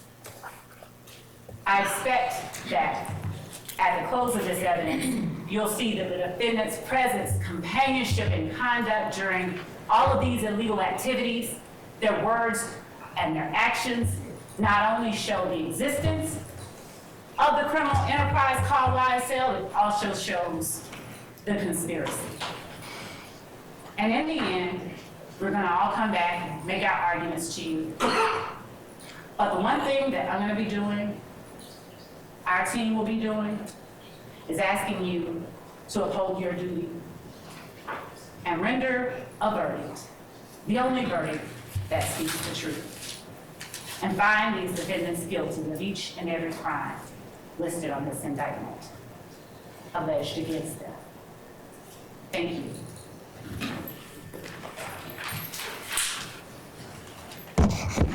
Ladies and gentlemen, we've been going a minute. You want to take a comfort break? Anyone? All it takes is one, you know. Okay, all right. 2, see, and then everybody else will go after that. Let's take 10 minutes, and then whoever next would like to make an opening statement, I'll offer that to them at that point, okay? All right, so we'll be in recess for 10 minutes. Remember my admonitions to you. All right, we're in recess.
got no court reporter.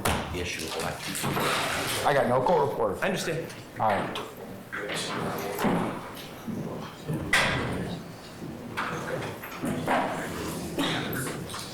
Your Honor, if it's all the same to you, it doesn't need to be on the record for mine. It does. Okay. It'll be on the record for me. All right.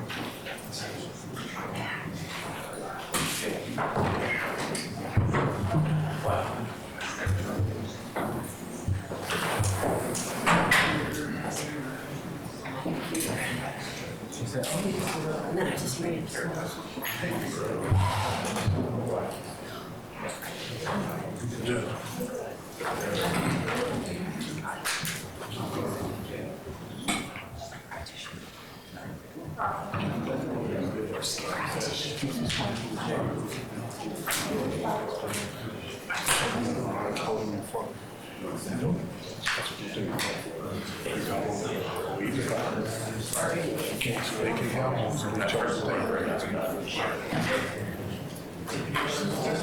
All right, Sergeant Ingram, do we have everybody back, present, sir?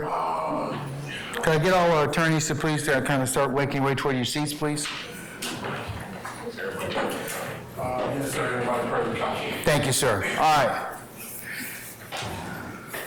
Have we checked on our jurors? Are they all ready, sir? Yes, sir, yeah. Okay, all right. Mr. App, what do you need? Your Honor, my understanding, I planned my opening arguments around I'm not using any PowerPoints. I didn't turn anything over to the state because I planned my opening arguments around using just paper and notes to speak to the jury off of, with the understanding that I was going to have a lectern to speak, to put those papers on in front of the jury. And my understanding was from Mr. Steele that there was a conversation with Captain Kendall last week that a lectern, which is in the hallway, would be allowed to be placed up there so that then those papers could be used. I understand now there's some disagreement or understanding about whether a lectern that's out there can be used or not. I wasn't involved in that particular conversation, but I want to say that also, in order for us to for you to be heard, my suggestion is you probably use the podium. And there's plenty of room on the podium, that particular podium that's immovable, and it's also got a microphone. And you're welcome to walk back and forth, sir. You can walk around the well. I'll give you permission to do so. You won't bother me. So I can tilt this? It says, there's a sign on do it not that says move. tilt. Do not move. Do not. Yeah, because it's part of our evidence presentation system. Well, there is a lectern on wheels that's 20 feet away from here that if we could just move it into the... Well, you've also got the challenge of you got some jurors there available. So jurors that are sitting there closer, so I prefer you not do that, okay? You have to do the best you can with the table you have. Like I said, you can walk around. You can even put some of your stuff on the edge of the state's table if you'd like to. And also, related to that, if there's anybody in the media that is zooming in on any of the thing that's involved on any council table, please do not do that, okay? If you are, don't do it. So just please, I just wanted to make you all aware of that, all right? So, Mr. App, if you'd like to, since all this furniture belongs to me, technically, you are free to put your whatever you need on the edge of the state's table. Can I use the witness stand when I'm giving my... Yeah, sure. Absolutely. I'll make it work. Absolutely. I prefer the lectern, but I understand. Yes, Mr. Sharp. As a person who spent most of this morning trying to procure a lectern, there's also... You didn't tell me, though, and we could have gone through this earlier. I spoke to Captain Kendall last week. I spoke to numerous members of the Sheriff's Department this morning, and I was going through every procedure that I was supposed to go through. Well, ultimately, it's my decision, right? I understand.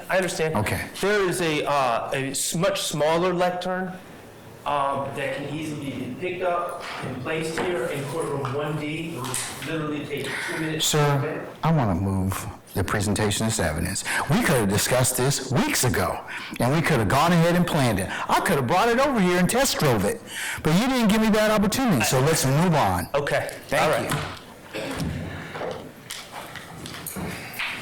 Anybody else? Sure. Do you know what time, you still No, 6 o'clock? I don't know what time we're going to. But I'll let you know as soon as, I'll figure that out in just a little bit, Mr. Steele, okay? Thank you. All right. Who's making the opening statement next, if so? That would be me, Your Honor. Okay, all right. Let me know when you're ready, sir. We're just going to set up on Zoom. Okay, all right. You let me know when you're ready.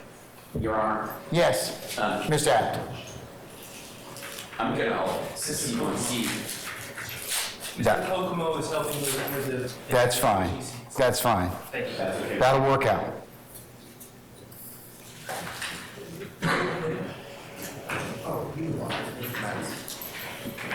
And Ms. Weaver will yield some space to you, so, okay. Being most accommodating. There you go. We aim to please. Oh, man.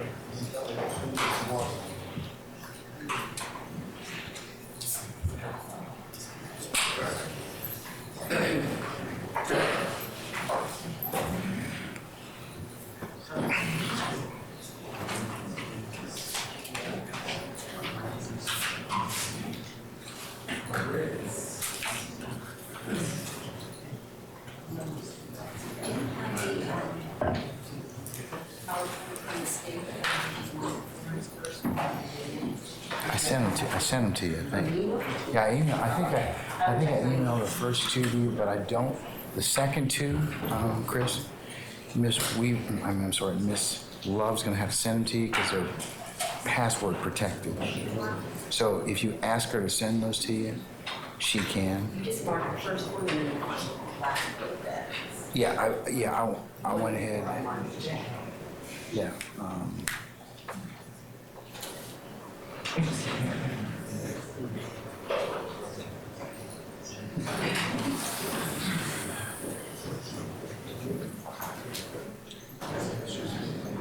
You ready, young man?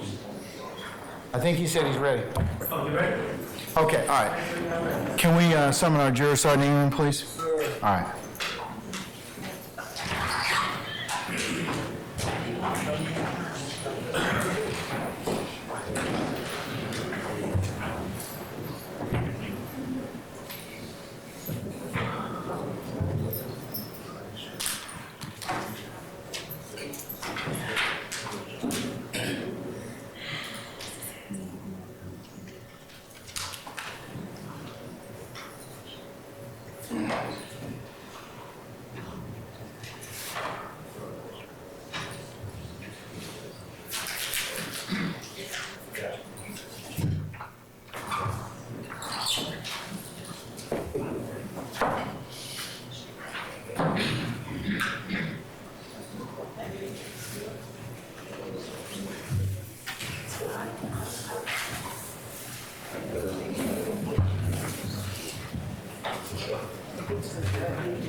All right, ladies and gentlemen, please be seated.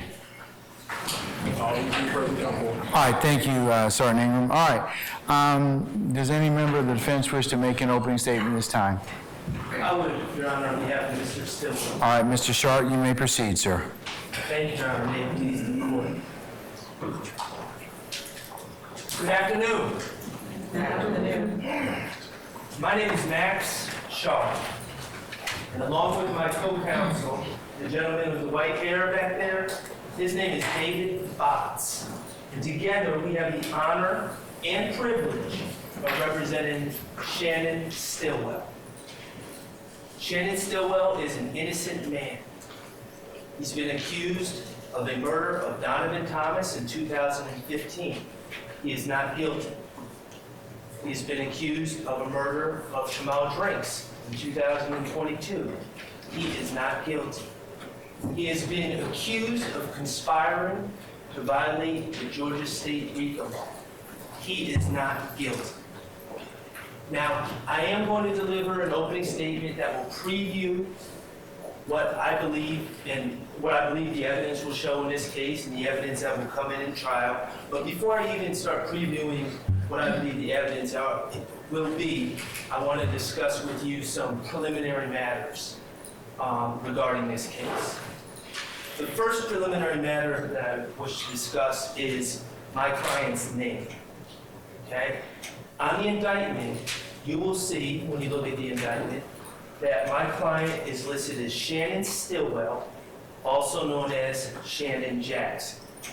Okay, and there's a simple explanation for that. You will learn that his mother was a Stillwell, but he was raised by his paternal grandmother, Betty Jackson.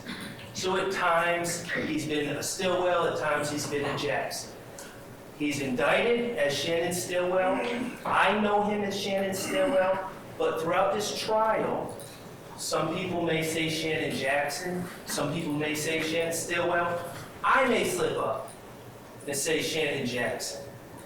But we're talking about the same person, Shannon Stillwell. Second preliminary matter. It has not been lost on me that my client, it's not lost on any of us, that my client is charged with 2 murders in this case. He's charged in 2015, and the evidence will show that he was wrongfully accused. And that case never went to court. He was accused in 2022, wrongfully, based largely on assumptions made about the 2015 case. We plead absolutely not guilty. With our backs straight and our eyes wide open, we plead not guilty to those charges. And finally, ladies and gentlemen, as far as preliminary matters, as you probably have realized through jury selection and the fact that we have some visitors from the press here today and different things about this case, this is somewhat of a unique case. It's drawn some attention.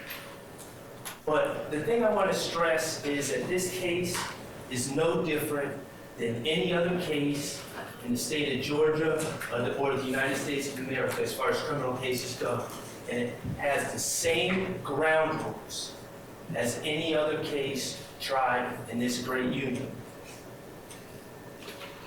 The ground rules of this case are that the defendant, Shannon Stillwell, and all the other defendants are presumed innocent. The state bears the burden of proving their case against all the accused individually.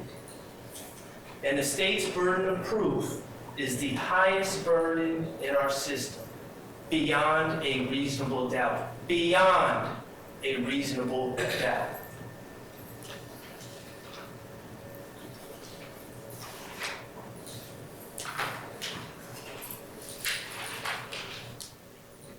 Okay, ladies and gentlemen, the state started talking in their opening about about colors.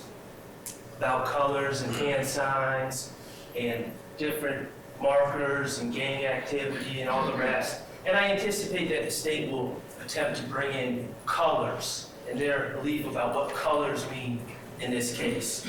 Throughout this case, I'm going to ask you to focus on a couple colors as well, just to keep in mind as you hear the evidence. Okay, the first color is dollar bill green. Dollar bill green, as you may guess, is the exact shade of green that the U.S. government uses when printing U.S. currency. And the evidence in this case will show that many of these young men grew up without dollar bill green.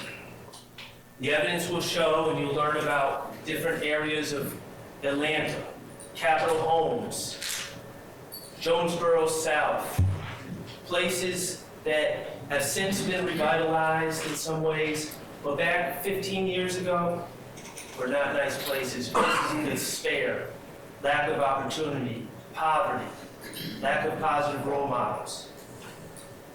You'll hear about Shannon and his upbringing. You'll hear that he grew up in the Forest Cove apartments, which have since been condemned.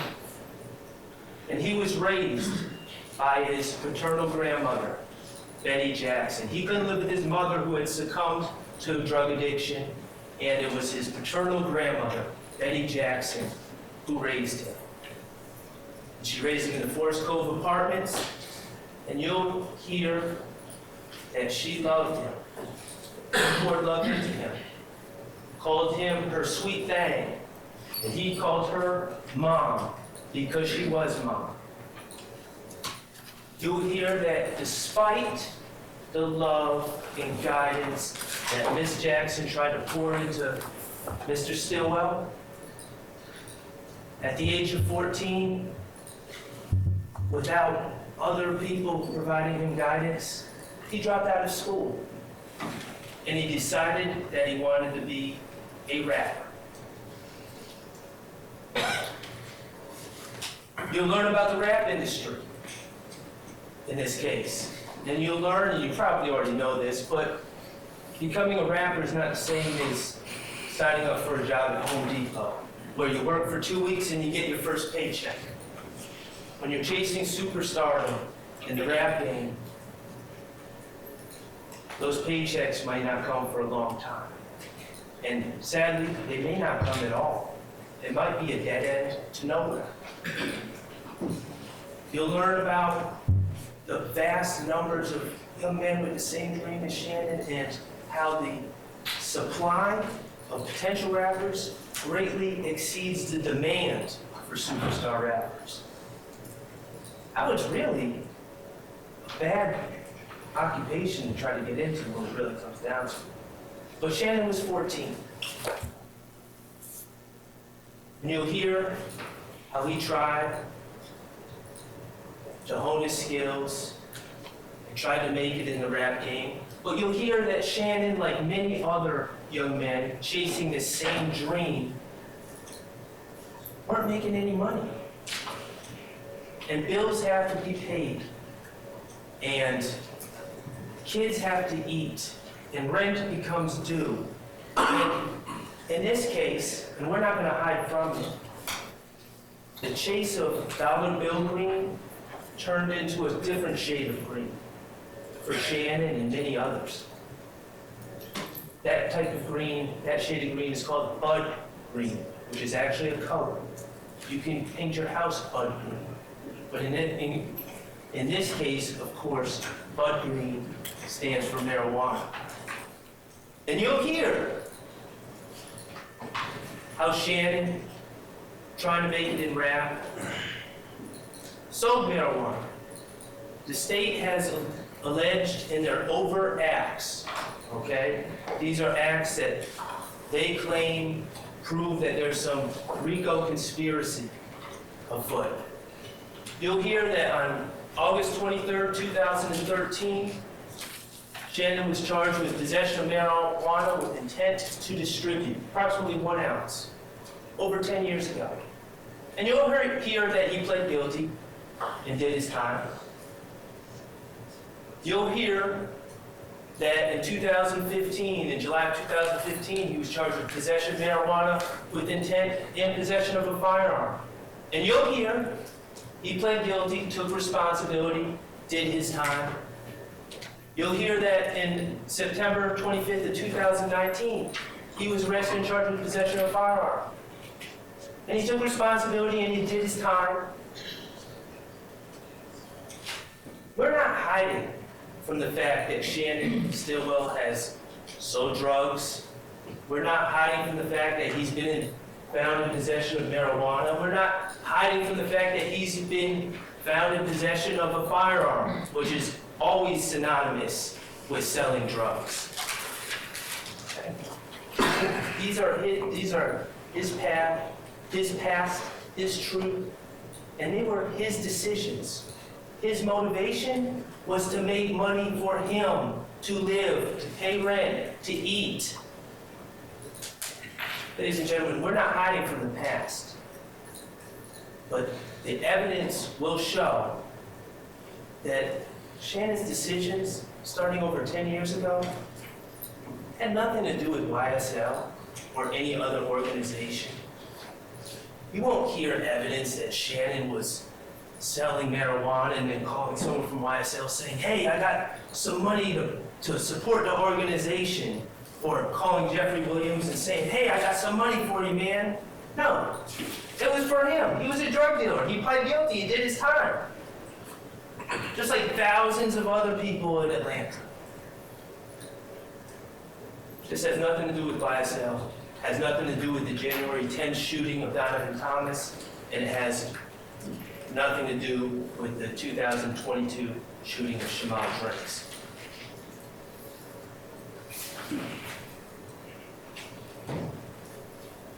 On count one, on this indictment, the state charges Shannon Stillwell with conspiracy to violate the RICO Act. They say on or between January 24, 2013 and the 8th day of May 2022, he and others unlawfully conspired to acquire, maintain directly and indirectly an interest in and control of United States currency and other personal property through a pattern of racketeering. The state in their opening said, further the interests of YSL, further their goals. They also said